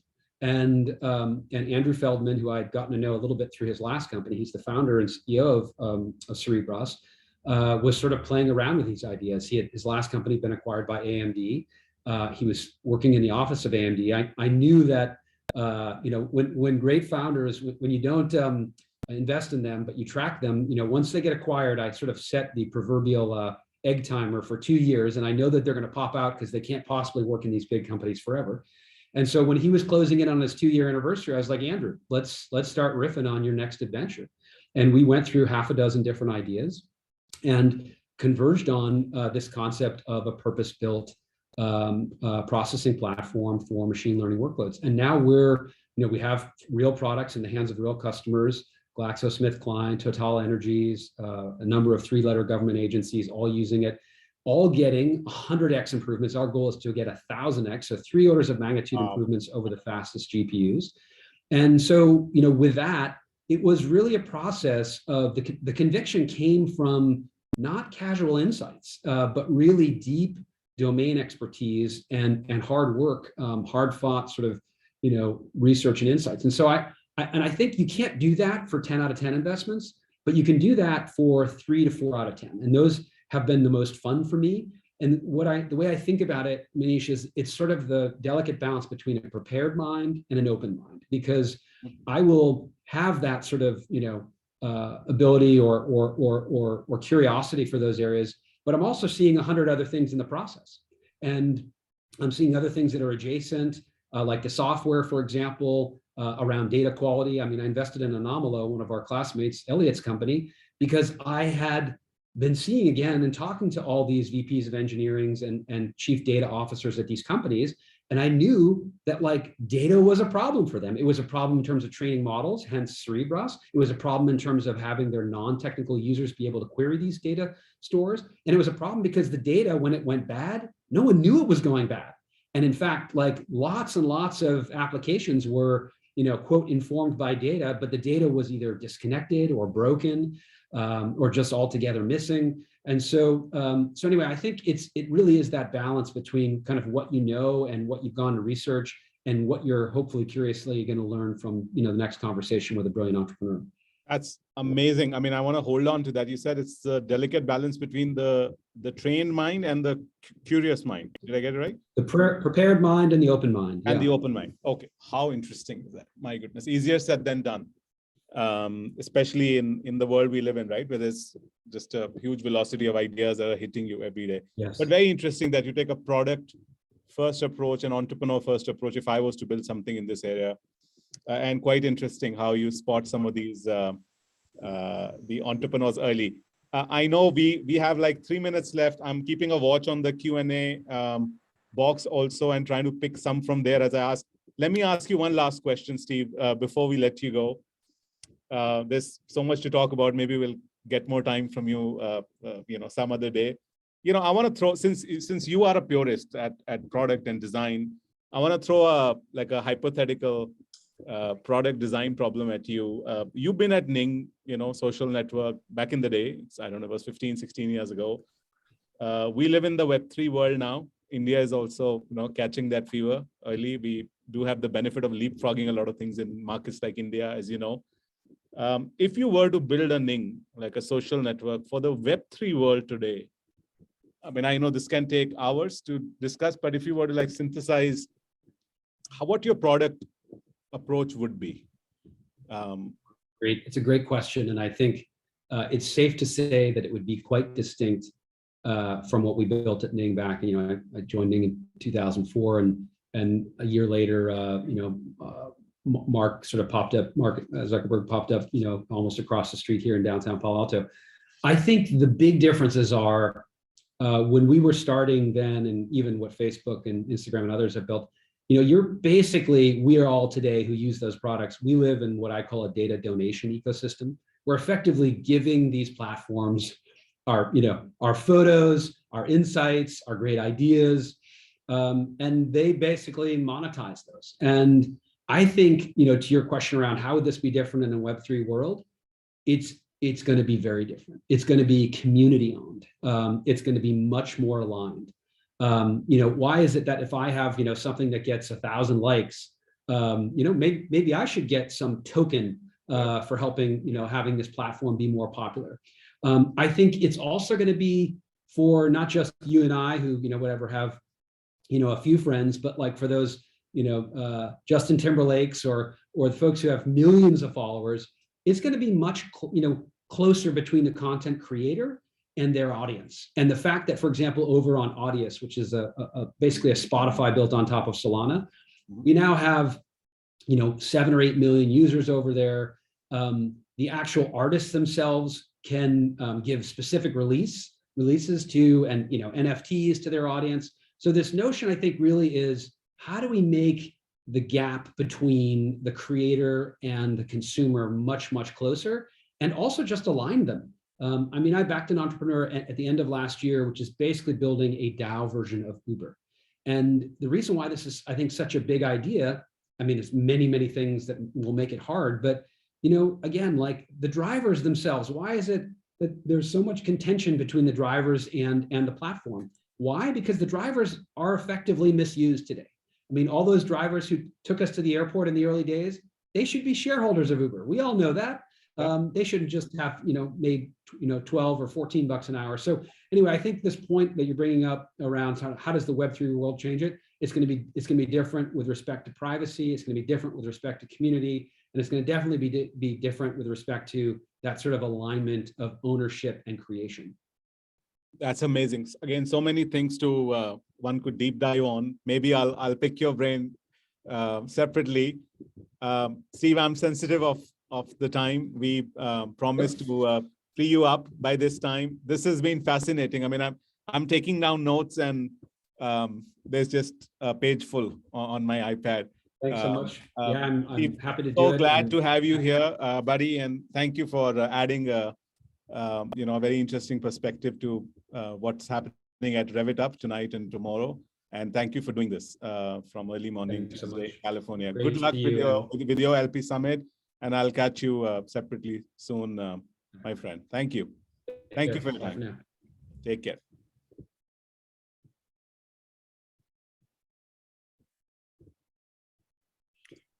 Thank you so much for that, Manish, and for Steve, for 30 very enriching minutes for all of us.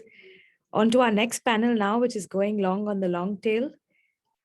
For this, we have Abhishek Joshi from Downtown. We have Saurabh from LOLO and Gunjan from BitClass. Hi, everyone. Good evening and welcome to day one of RevItUp, which is WaterBridge's annual founder and LP Summit. Super excited to have you all here, and thank you for doing this fairly late in the evening today. Thanks, Anjali. Super excited to be a part of the session. Looking forward to an interesting conversation with all my fellow panelists. Great. Just a quick shout out to everybody in the audience to put in their questions in the Q&A section. And after about 35 minutes of discussion, we've kept the last 10, 15 for direct audience questions. But very excited to get this started. And the topic, as we know, is going long on the long tail. And what is super interesting about each of your three business models is that you've all chosen very distinct subsectors. Gunjan is building in education, Saurabh is building in the creator economy and the live entertainment space, and Abhishek in the D2T brand discovery space. But really curious to start exactly with that as to what attracted you to that specific long tail that you're solving for, and what enabled you to identify, let's say, edtech or creator economy or D2C brands presents this massive opportunity. And Saurabh, given that you crossed 3 million downloads this week, I'd love to start with you. Awesome. Thanks, Anjali. Really great to be here. And very excited to share some thoughts on this. So, the creator economy, it's something we discussed on the podcast as well, is something very close to the heart, because I personally came from a creator background as well. Prior to doing this, used to do stand-up comedy at a point of time, used to do theater a certain lifetime ago, and managed my own sort of mom's YouTube channel. So that's where the problem really felt home, that, long tail is a real problem. And there was a particular piece that that HBR had written around the creator middle class. And it sort of really resonated well. And I'll just sort of land some context around this, where when we really looked at this opportunity, we realized that over 10 million creators are now there in India, and your top of the funnel platforms are doing a great job of just bringing people who are new to creation, right? It could be due to a YouTube, it could be due to a short video, or it could be any other platform due to which people are just adopting to becoming creators due to no friction processes. But hardly 1 to 2% are eventually able to monetize. And the real differentiation between those who do versus those who don't is breaking out, building some interactive communities. And that we realized is such a key for people actually pursuing creation in the longer term, not dropping off midway through that particular journey. Looked much deeper around this and realized that the creator middle class and long tail is such a huge problem for two primary reasons. One, a lot of them are getting into the creation space, but not able to sustain because the earnings were not predictable and they did not have any control over their audience at all. By that, I mean, you're completely left to a large platform's discovery, to algorithms determining whether you will ever be able to sort of interact with your audience and interact with them.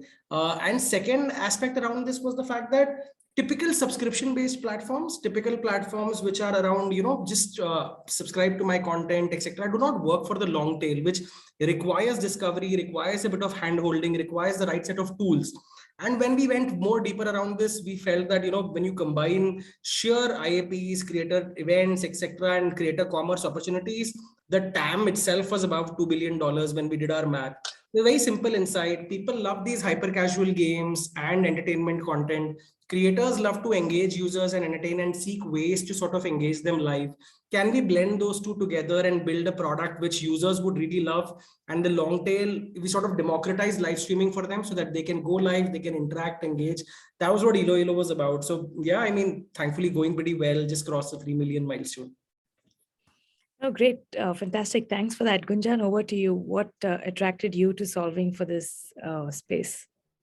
Okay, thanks, Anjali. So before I sort of answer that question, for the benefit of the audience, would just like to build some context on what BitClass is all about, right? So at BitClass, we are building that Amazon for live learning, right? So it's a platform where you can find all the kinds of courses that you might have been interested, passionate, or really wanted to learn, but could not think of a platform. For example, today, if you think about test prep, you can think of a couple of big companies in the space. If you think about tuitions and tutoring, you could think about a few companies in the space, right? But if you have to think about, say, learning Excel live, learning Python live, learning Whirly art, learning shuffle dancing, or learning how to do hydroponics, learning how to do beekeeping, right? All of this, you would not be able to think of a brand that comes to your mind, right? So when I describe what BitClass is all about, you would see that the whole product itself is about long tail learning, right? So these are not if I use a typical marketplace analogy, and if I say our supply is teachers, right? Our whole product itself is the long tail, right?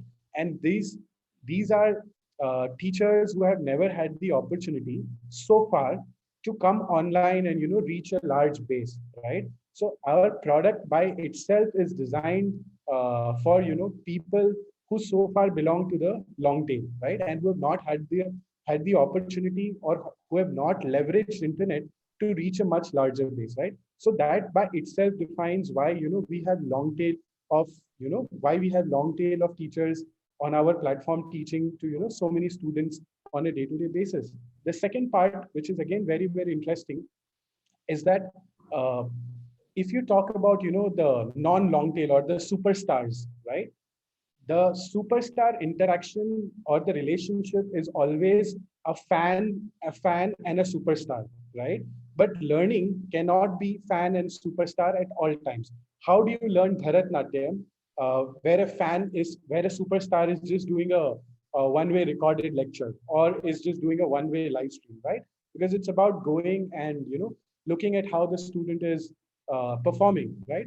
So this personalized two-way learning for a lot of this long tail just cannot happen with the superstar, because the economics do not work, right?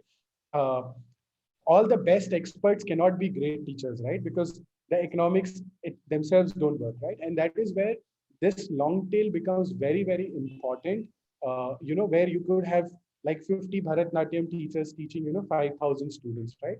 So when it comes to bit class, it's an organic choice. It's an organic choice of why we are working with the long tail. Yeah, and what's very interesting both with BitClass and LOLO is the commonality of choosing live, right? In both cases, it is engaging with an audience. In BitClass cases, teachers engaging with learners, but in the live format, that is really enable longer format. It's not short form, like people don't come into 20, 30 minutes, but these are actually monthly programs. And even with LOLO, this is not browsing based 10, 20 minutes of spend daily, but nearly 1 hour and 50, 60 minutes of daily time spent. No, that's very interesting. Abhishek, what drew you to the D2C long tail? Thanks, Anjali, for this opportunity. So just to give a little bit of context, Downtown is a virtual window shopping experience app for the Gen Z, millennial crowd, urban affluent tier A, consumer base, right? For us, at least for the team, it wasn't just a spark that where we just woke up in the morning and said that, okay, let's kind of build for long-tail D2C brand. It was a iterative, stage by stage assumption / validation, kind of a process. We were a data analytics company and we were working for a couple of D2C brands. And one of the insights that we got while we were working with them was that all of them across was saying that CACs are increasing and the LTVs have kind of flattened out after a point of time. And when we started talking to their consumers, they told us two basic things. One, they didn't have any problem with the brand, the pricing, the positioning, right? It was just the fact that they only had limited SKUs in their category or catalogs. That's why the glass ceiling came up by default. So it was not a function of brand or pricing or loyalty. It was a function of the kind of category or the subcategory that they are in. And second, and interestingly, what we realized was these consumers had started making difference between a big brand and a nice brand in India. 7, 8 years back, nice brand was equivalent to a big brand, right? A big brand is a nice brand is a big brand. But now what we're seeing is that not all nice brands need to be a big brand and not all big brands are nice brands. And when we started boiling deeper into those layers, what we realized was there were 3 major revolutions in India that happened in the last 5, 7 years, right? One was Geo Instagram kept coming in and creating browsing as a behavior, right? What was initially just used to check emails on handsets now had started becoming just browsing as a behavior.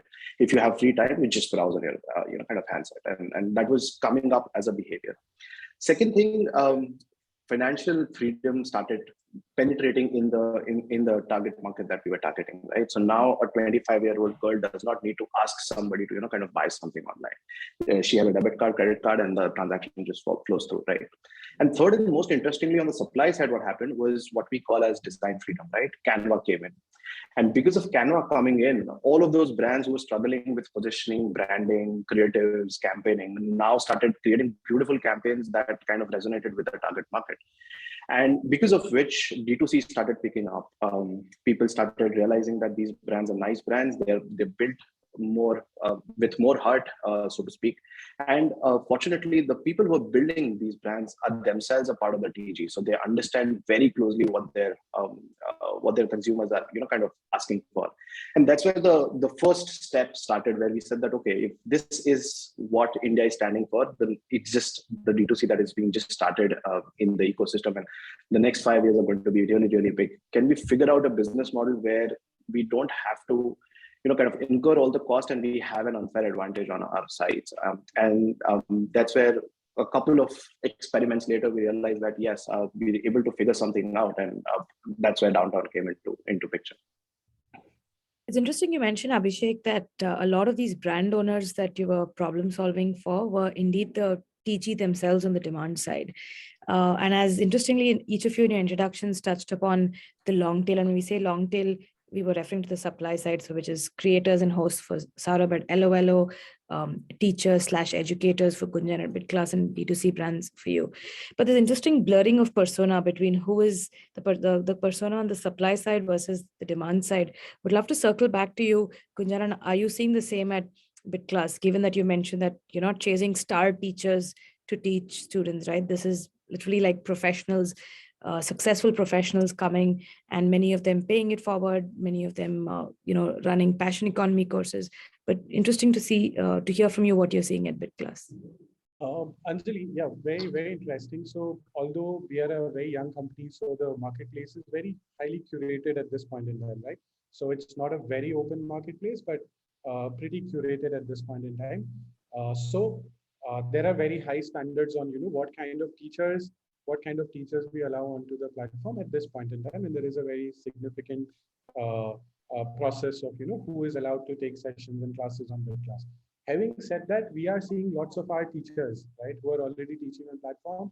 Like somebody might be teaching a certain art form, going and buying classes of, different art forms, right?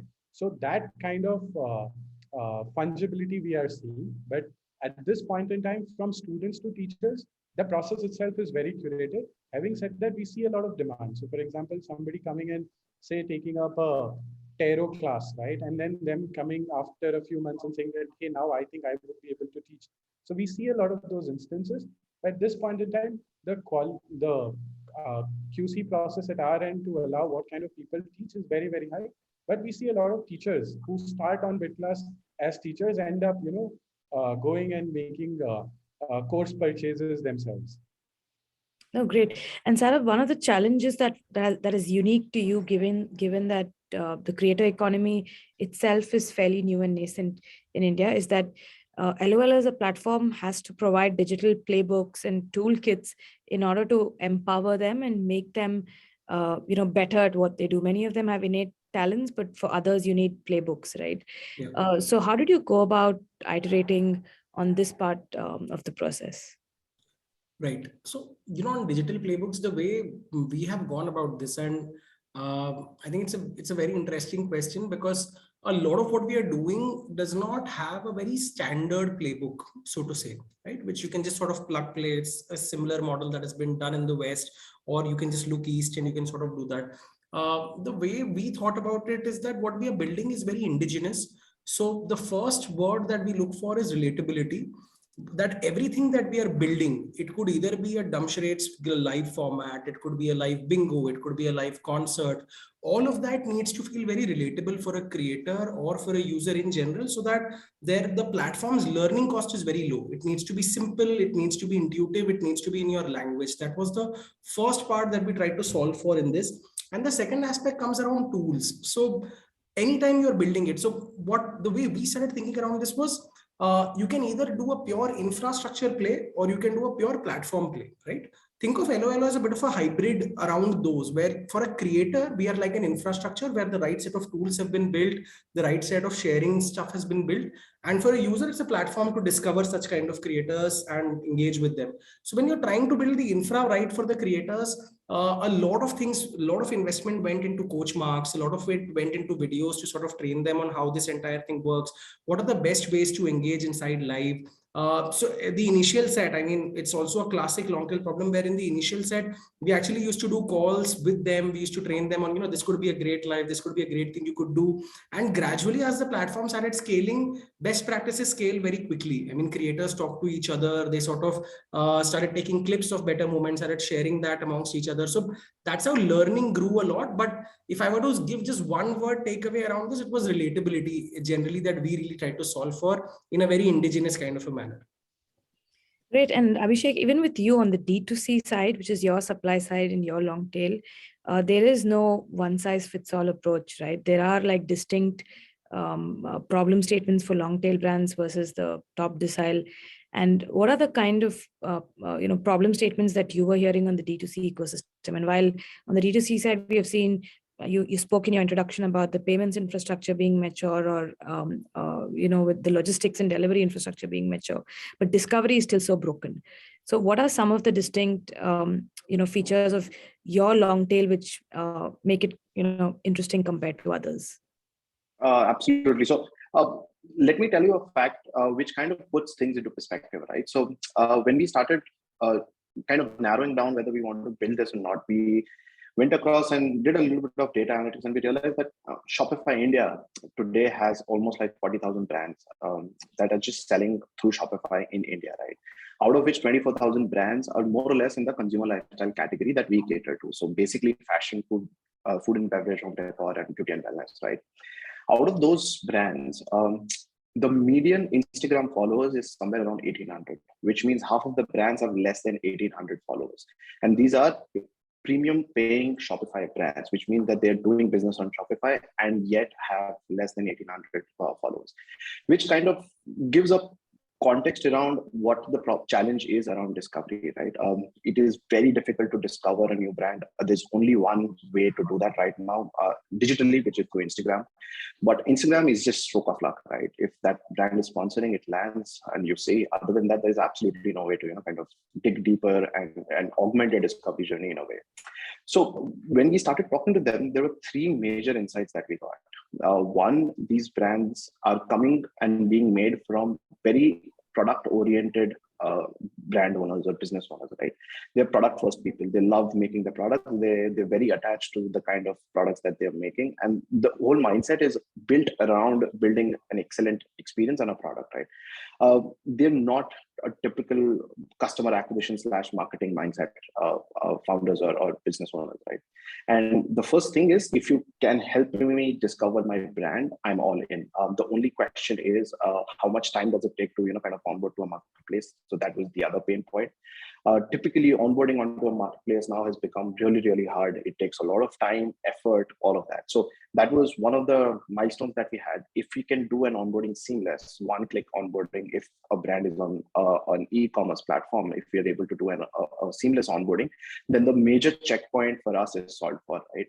Where we're saying that you don't need to even spend a fraction of time on getting onboarded. It's just a one-click onboard, right?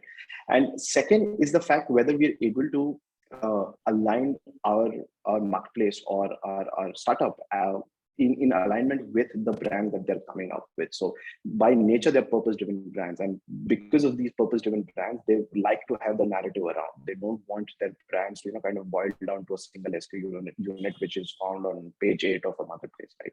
So basically, as a company, we're engineering on the supply side for solving these two major reasons, right? One, if we're able to onboard a brand seamless without asking for a lot of time or effort or money from their end, that is win number one.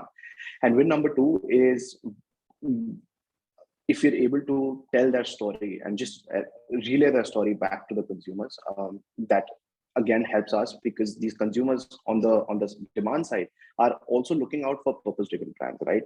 These consumers have made a distinct differentiation between nice brands, big brands, and another nice brand banner.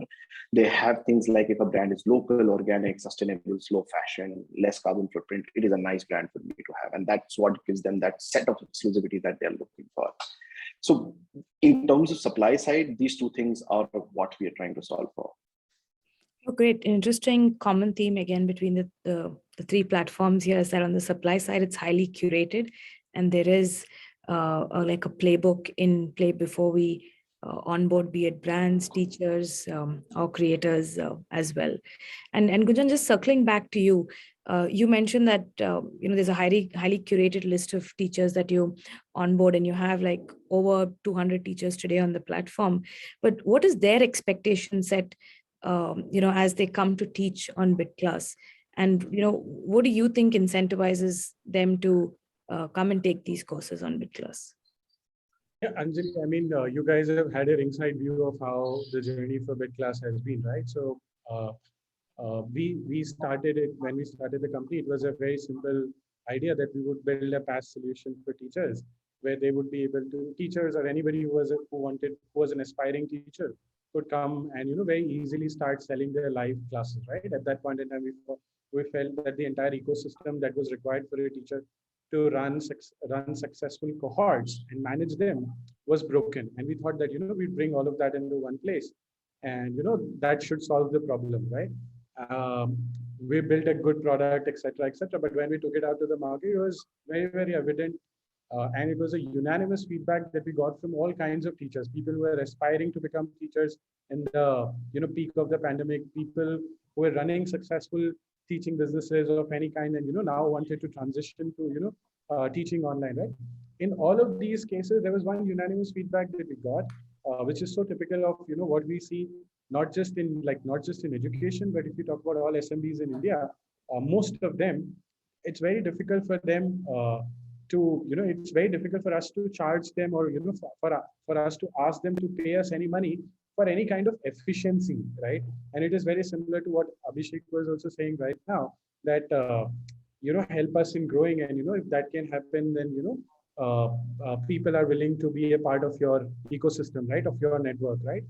So this was like the most important insight that we had, when we went out with the product to the market, first iteration of the product to the market, where teachers told us that, hey, we love the product, we like the product, it's all good, makes it seamless, etc., but I don't want to pay for efficiency, right? This is a typical Indian mentality, where it's very difficult to ask people to pay us. We don't put a premium on time in our country, right? So people said that we can manage our business, but we don't want to pay anything additional just for a software which makes our life a little better, right? However, at the same time, there was a stark difference where all of the teachers unanimously said that you help me in growing our business, and we'll pay you whatever you want, right? And it was a unanimous feedback, right? And this is something which has been validated as well, right? That teachers started paying us, and started doing revenue shares, etc., for all the business that we were able to generate. I think today the biggest draw for a platform like BitClass for all existing teachers who have been teaching offline and now want to transition online and reach out to a much larger audience, and understand that that learning online is now as acceptable as anything else, and it has leapfrogged maybe a decade because of the pandemic in the last 2 years. So whether we talk about such existing teachers, teacherpreneurs, or we talk about people who are aspiring to become teachers, right? So for example, I might have a certain type of specific knowledge, you might have a certain type of specific knowledge, which is definitely extremely valuable to a certain cohort on the internet, right? Earlier, suppose as a third time seed stage founder, if I wanted to talk about zero to seed stage journey, I would have to think, where do I teach? Do I tie up with a college? Do I open up a center? All of that, right? But today, because it is possible online, I can share my specific knowledge as well. So for all these kinds of teachers, whether they've been teaching something established offline and now want to transition online, or they have that certain specific knowledge which they want to share with audiences online, right? So I think what BitClass does is they give, very similar to what Abhishek was saying, we give them, and what Saurav was also saying, that there's an entire suite of software which enables them to do so, as well as I think BitClass is one of the only, or maybe top 2, 3, 4 platforms in the world right now which can say that there is a marketplace with an audience, right? Like how an Amazon today says that there are like over 1 crore Indians shopping on Amazon for its sellers, right? Similarly, today BitClass can safely say that we have about 1.5 to 2 million learners, right, who are onto the platform. And for any teacher, that's a very big draw. Apart from all the tools in the software layer that we provide, and all the operational heavy lifting that we take care of for teachers, right? So coming online, selling courses online is not as similar as how they used to sell it offline. Their trust was built, because of your presence in a certain geography. But the moment you come online, you have to build that trust. And what BitClass has been able to do over the last year and a half, after working with over 2,000 teachers, over 10,000 classes, 2,500 unique courses, we have understood some form of playbook. There's a long journey, but we've understood some form of playbook where we can apply it to any new teacher, any new course, and we can tell them that these are the best practices. And if you follow that, there is a high probability that you can build a successful teaching business online. I think today that in essence is biggest draw for teachers. So it's not just software, but it's the outcome, that outcome for teachers that we can help them taking it one step forward. If they were a teacher making say 50,000 rupees, we can safely say that if they come on BitClass, we can take it up to at least 60,000 rupees, right? Or if they've never taught, we can tell them that how much is their teaching worth, or how much what kind of revenue stream it can become for them, right? Beyond the high of sharing their knowledge. So I think this is the biggest draw, helping them build their teaching business and do the entire heavy lifting from software to operations to best practices to building trust and brand online. Oh, fantastic. Thank you for those, deep supply side insights. And if I have to just shift the conversation now to the demand side of things, starting with you, Saurabh, we were discussing earlier today that when we talk about that vernacular next 500 million Bharat audience, as we speak, and LOLO is really a Bharat native, Bharat first app. And as you dissect your TAM on the demand side, outside of the utilitarian use cases as to why people come online, when I say utilitarian, I mean, you come for a payment or a grocery purchase. We were talking about 3 other distinct use cases. One is, for hope, which is the, say, betting or lottery. Why do you do that? It's for hope. Then there's social, which is for, social status, validation from friends, family, peer group. And then there's escapism. And so LOLO being like live entertainment and, with social loops. Give us some insights into your TAM as you have dug deep into their personas. Amazing. So, very interesting that you touched on this. And internally, we call it the way we dissect digital products. We internally have a code word for it. We call it SESHU internally. It's basically 5 words. It's social, escapism, status, hope, and utility. When you sort of put them in perspective, you realize that and it's basically human behavior that you're talking about at the demand side, right? That most of the things that you do is to engage with one out of these or a combination of these as a motivational behavior. When you sort of go on, whether you go on a dating app, it's to socialize, it's to meet people who you didn't know previously. When you're on a credit card app, and which is sort of giving you a privilege, it's some kind of a status that you're getting. On an Elo, which is essentially the whole premise of Elo is it's engaging live streams blended with games, right? It's live streams with colloquial Indian games like a bingo, antakshari, damsharade that is happening live in front of you. So why we use the word escapism and social is because as a demand side, and given predominantly that our majority of our users are tier 2, tier 3, 78% of our audience is non-metros, and very interestingly, about 48% of them happen to be females, right? So what we sort of discovered was the fact that the entire audience seeks a differentiated form of entertainment. And if you look at the nature of entertainment, it has really evolved over the past few years. It started from just basic text messaging to photos, to videos, to short format, to now live, authentic side of entertainment content. So for them, Elo essentially doubles down as a live television in that sense, where TV is so vast, a lot of use cases of TV have got unbundled.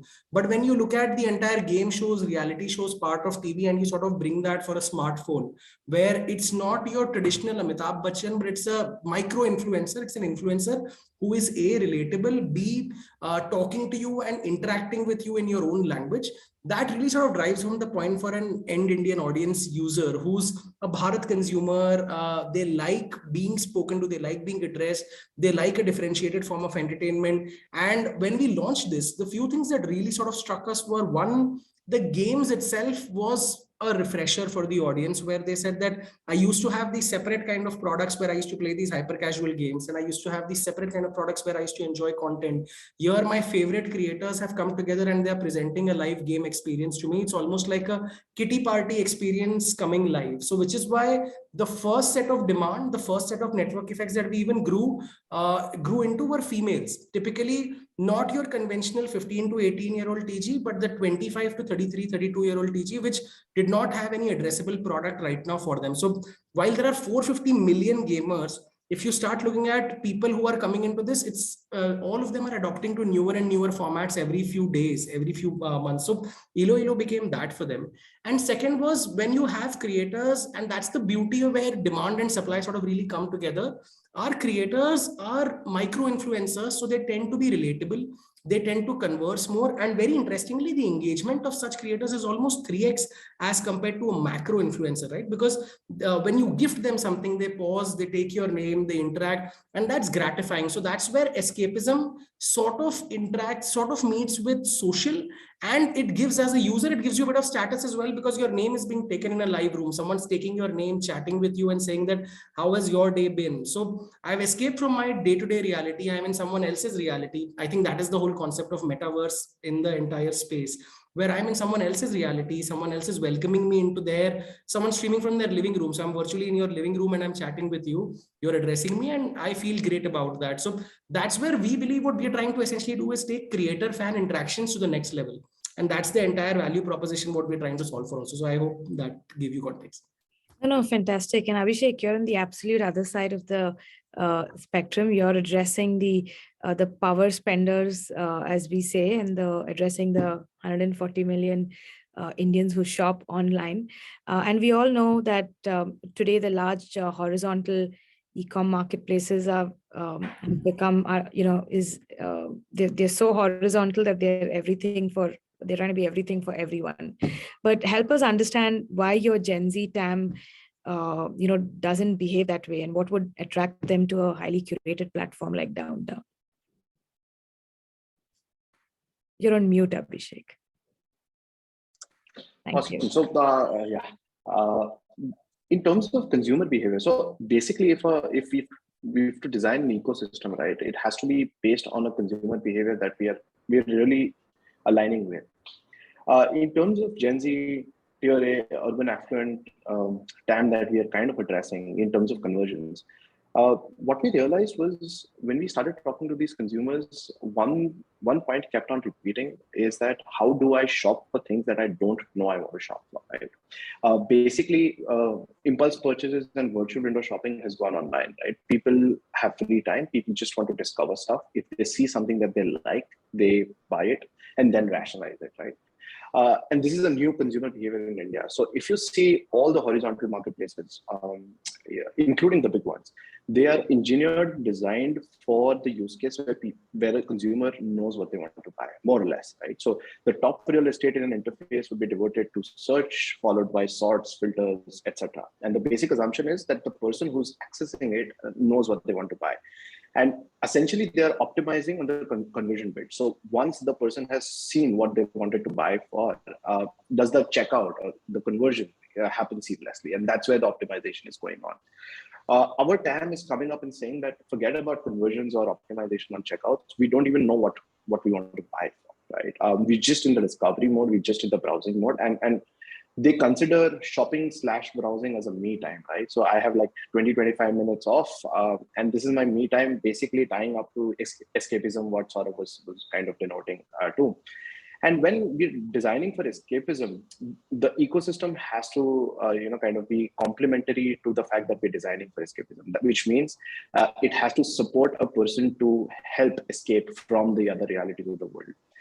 In that case, data kind of plays an important role heavily in terms of how the systems are getting designed. So essentially, the TAM is coming up online and we are helping them stay online just through the fact that we are able to sift through the clutter around discovery and browsing. So we're building downtown in a way where these people come online just to discover what is new, what is fresh. And the promise that we make is every time you come onto the app, you will see fresh brands and fresh products. The only caveat being they will be relevant to you as an individual, right? So it's not a stock ticker. Not everybody who comes on downtown will see the same brands or same products. It is personalized around you. And that's what makes it interesting for this app. In terms of early experiments that we are running, what we're seeing is two cohorts under the dam. One are the people who rely on impulse purchases and who are responsible for conversions, right? These people are the premium spenders. The data is a little bit vague, but 2.5 lakh households, somewhere around 7 million, 8 million people. The other set of users are the aspirational discoverers, right? What we like to call, and they've blurred the boundary between tier A and tier B. So we're designing downtown to be a tier A conversion platform, but at the same point of time, tier B audiences are increasingly coming up and saying that, hey, we like to discover for aspirational needs, right? Maybe 1 year down the line, 2 years down the line, but we want to discover what is new and share it across my friends. And basically, these are the two cohorts that we're focusing on. Oh, great. And Gujarat, with you, what was that first category of users on the demand side that you identified as most critical to onboard, or which was that first micro network or cohort that gave you that escape velocity? Very interesting listening to answers from both Abhishek and Saurav. And I feel, and I'm listening to that and I'm processing it, and I feel that our discovery of the market and what we are doing right now has been very different from how maybe, Abhishek is describing. So like, Abhishek, when it comes to say downtown's case and how he's explaining, it starts from, identifying a problem and, then building a solution around it. Versus in our case, as I mentioned earlier, we started with a thought process that, we are building it for teachers. And in that process, we discovered this market. We discovered this market where we realized that while we were helping these, hundreds of diverse teachers who were teaching such diverse things, we understood that there were so many people who were willing to learn those kinds of things. And, at BitClass from day one, we've emphasized on, having a business model like from day one. And when we started seeing that there were users and these courses were becoming, people were paying and there were repeat purchases that were happening, or these courses or these cohorts were getting filled again and again, right? That is when we sort of, understood that, hey, there is a market for it. And today, this was not as obvious to us about a year and a half or 20 months ago. But today, when I think about it, it absolutely makes sense, right? India as a country has been like aspirational people want to learn. But if you think about the avenues for, discovering and learning all these different kinds of things that people might want to learn, but there is always a friction, right? I think that is something that BitClass is solving. That is something that BitClass is solving for the for our users. On the escape velocity side, again, since this was not designed from a consumer first perspective, in this process of working with a horizontal base of teachers, right? Horizontal base of courses. You could say, on an iterative basis, we discovered across categories a certain number of courses which became like our hero products. Or to give some other example, that these became like our micro markets, right? Where these courses would then give us the bandwidth to then expand into multiple other courses in similar categories, right? So instead of say finding and this is the most organic thing that has happened, instead of going and saying that, okay, this is the TAM that we want to identify, this is the audience segment, this is the TG that we want to build for, what happened organically in this process, in this iterative processes, over a bouquet of hero products or hero courses on our platform, we built a significant base which we know helps us experiment with trying anything else that we want to do on the platform. Very similar to how, say, a San Francisco or a New York market for Uber would help them fund like the India operations. Very similar to that, we have like about 50 courses on our platform which help us experiment with another 200 courses on the platform. And this discovery of 50 courses has not been us going and finding a solution for a TG, but it has organically happened while experimenting, iterating with lots of courses that we have understood that this is the kind of learning where there is a lot of demand. Great. And Saurabh, staying on the demand side, with LOLO, you have literally seen CAC of 9 rupees, right? And given that you're one of those rare content entertainment apps that's among the top 10 on the Play Store with such low CAC. So while you might not be willing to divulge all your secrets here, I'm just keen to actually understand, was there one moment, multiple moments? When was that point in time in your last 20-month journey when you had that moment, that aha moment where you thought we've hit PMF and now there's massive, organic traction for us?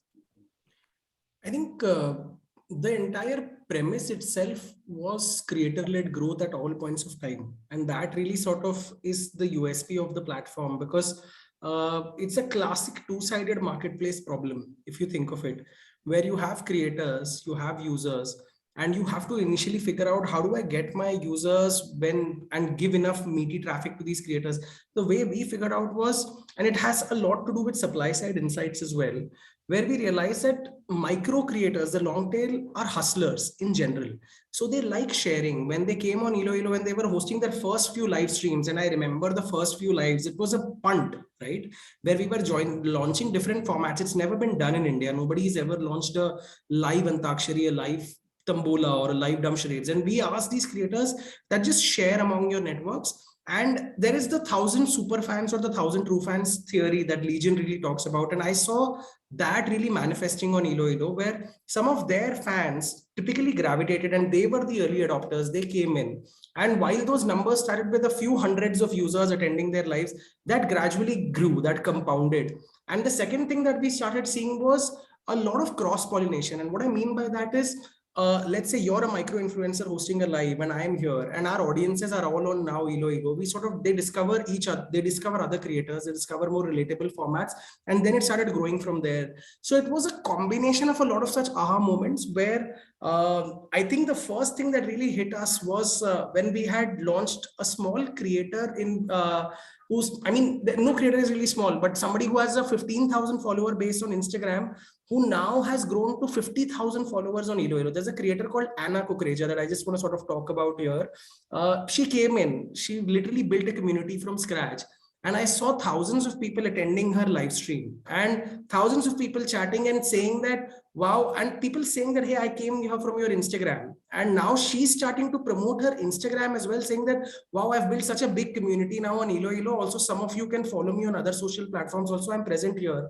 So the insight we got was that, now look at how creators are. They are like portfolio managers, right? Because they are trying to diversify a portfolio and trying to build their craft among different platforms and grow an audience. And that gave us so much of enthusiasm around this, that if we're able to build an Anna Kukreja and make her a superstar on Elo, and she's going to 55,000 followers, such that she's looking at this as the main platform now and the others as sort of complementary platforms, then imagine what we can do with all of these creators coming here. And from then to now, we've crossed 33,000 creators, give or take. Some of them are power users turned creators. Some of them are pure Instagram influencers on the platform. Secondly, we did a lot of these live streams with some of the macro folks as well. So we once had a TV star coming on Elo, where we had close to about 22,000 users logging in every minute. And that was a moment where we realized, okay, this is PMF happening at scale, because people are loving the product. And it's a combination of a lot of creators who are coming in, adopting the product, both from long tail to mid tail, and everyone sort of adopting it at scale. And scale is where you really try to test your PMF. So that was the second insight. And third was typical base shifts, where after a point of time when you've acquired and when you see that organic is growing well, our organic share used to be about the 70-75% every month.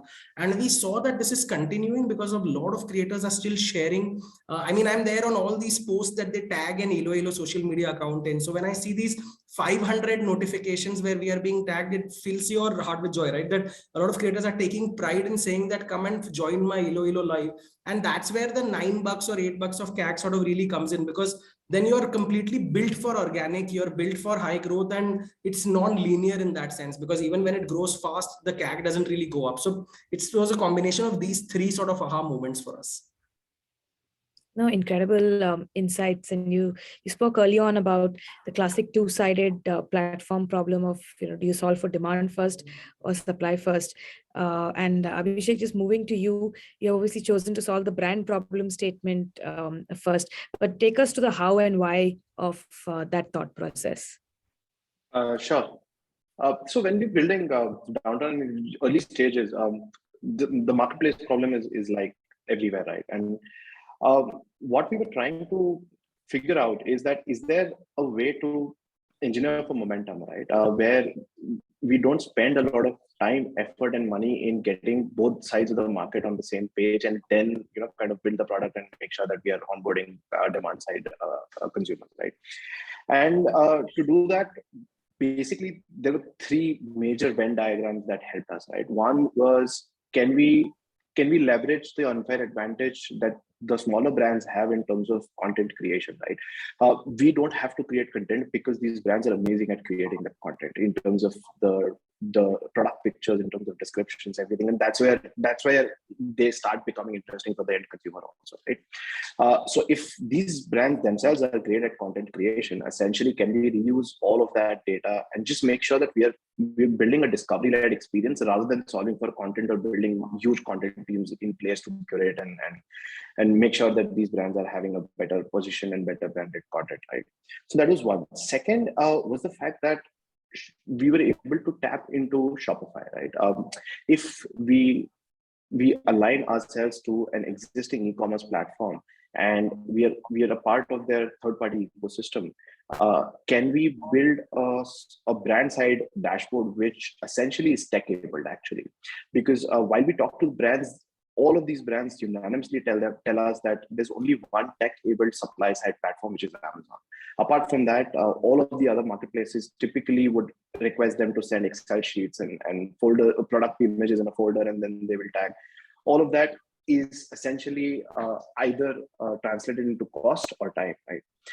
And that's where we started building downtown on. So let's assume that we're able to just reuse the content that these brands are pushing in, and we're able to integrate with an existing Shopify store.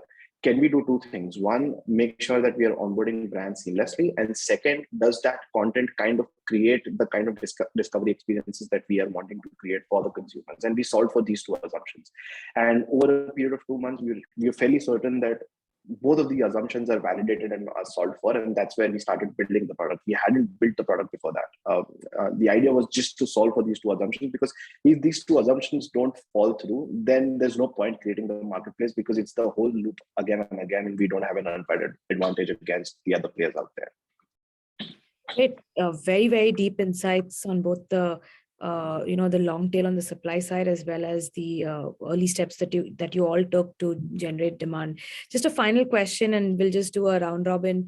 Really want to know what's keeping you busy and excited, and Gunjan, what can folks look forward to in BidClass in the coming quarters? So basically, building flywheels, demand supply flywheels, where your cohorts look business positive, I think ROI positive. I think that's the biggest high that you can have after validating what you're building, whether there's demand for it and all of that. How do you build it into a great sustainable business model? And today, I think after having done about 10,000 plus live classes and across so many categories, working with so many teachers, and now having a decent enough student base. Today, I can see, that there are signs of these flywheels happening. A typical marketplace flywheel, where more demand, more students attract more teachers make the offering bouquet, much wider, and that attracts more students, make the product proposition more attractive for the students, right? And that is a continuous, self-fulfilling sort of a loop, right? Growth loop, right? We are seeing early signs of that. And that is what we are most excited about. Taking all the steps. It's a complicated process of matching demand, supply, synchronous availability, content to keep people engaged, etc., etc. We have started seeing those signs of marketplace flywheels happening on the platform, and I think that is what is keeping me awake, and that is what I'm chasing personally. because it would be great to, platforms like BitClass do not have an if, right? There is no if about whether platforms like BitClass will exist or not. Whether BitClass is going to be that platform which solves it for the next 10 years, that is the question. And for that, all that we need to, at this point in time, the way we think that if we are able to build that flywheel, then it becomes a very, very strong, fundamentally strong company, right? And that is what is, keeping us awake and, motivated on a day-to-day basis. Absolutely. Saurabh, how are you keeping the innovation engine on at LOLO, and what new games can we look forward to?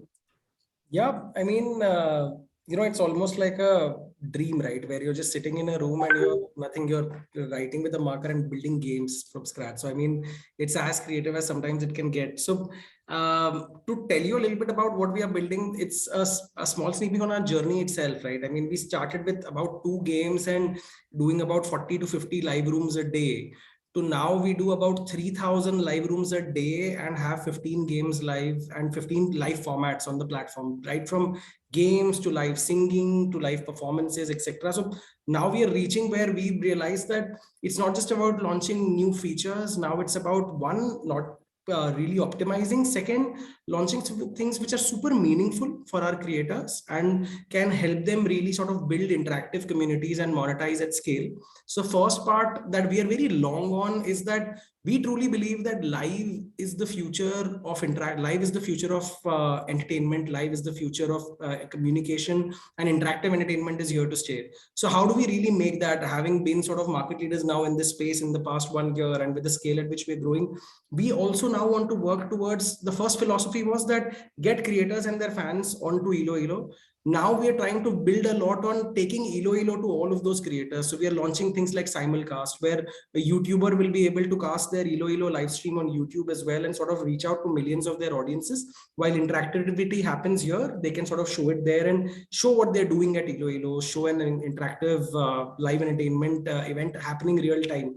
That's one aspect of it. Second is a lot more deeper on monetization. While we go deeper on creator communities, how do we let them monetize? How do we sort of launch our own ticketed spaces, our gifting, our creator commerce versions, and ensure that a creator, even if their expectation is to earn 10K, 15K, they're able to do that from this platform, and they're able to do creation full time, which is the entire thing. If we are in the longer run able to help 1 million creators monetize, which is the longer vision that we have, that get 1 million creators to monetize by 2025, if that really happens, then we've built a very large scale successful product, and that's what the team sort of is hustling. So you'll see the launch of newer games. We just launched Dumb Charades. We're now launching Pictionary, a version of SAP CD, and a lot of interesting things going on around there, along with a lot of more languages that are coming in, because what the product is, it's really built for Bharat. So more and more in Indian language speakers, Indian language creators coming in, hosting their own lives is the entire vision here. So yeah. No, wish you all the best in your ambition of creating a million millionaires. Abhishek, I know you're significantly early in your journey, and you've been head down and deep at work, but what can we look forward to at Downtown?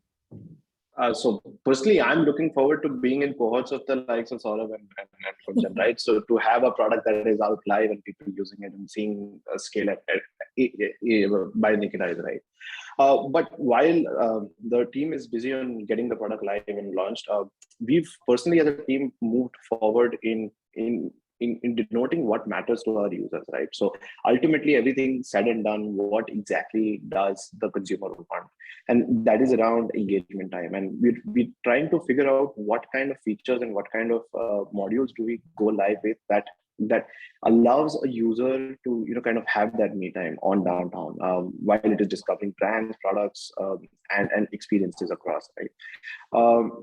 For example, we're trying to build a way where it's not just about discovering my own products, but also to have a social loop around it, right? So how do I view products or brands that somebody else has liked or viewed?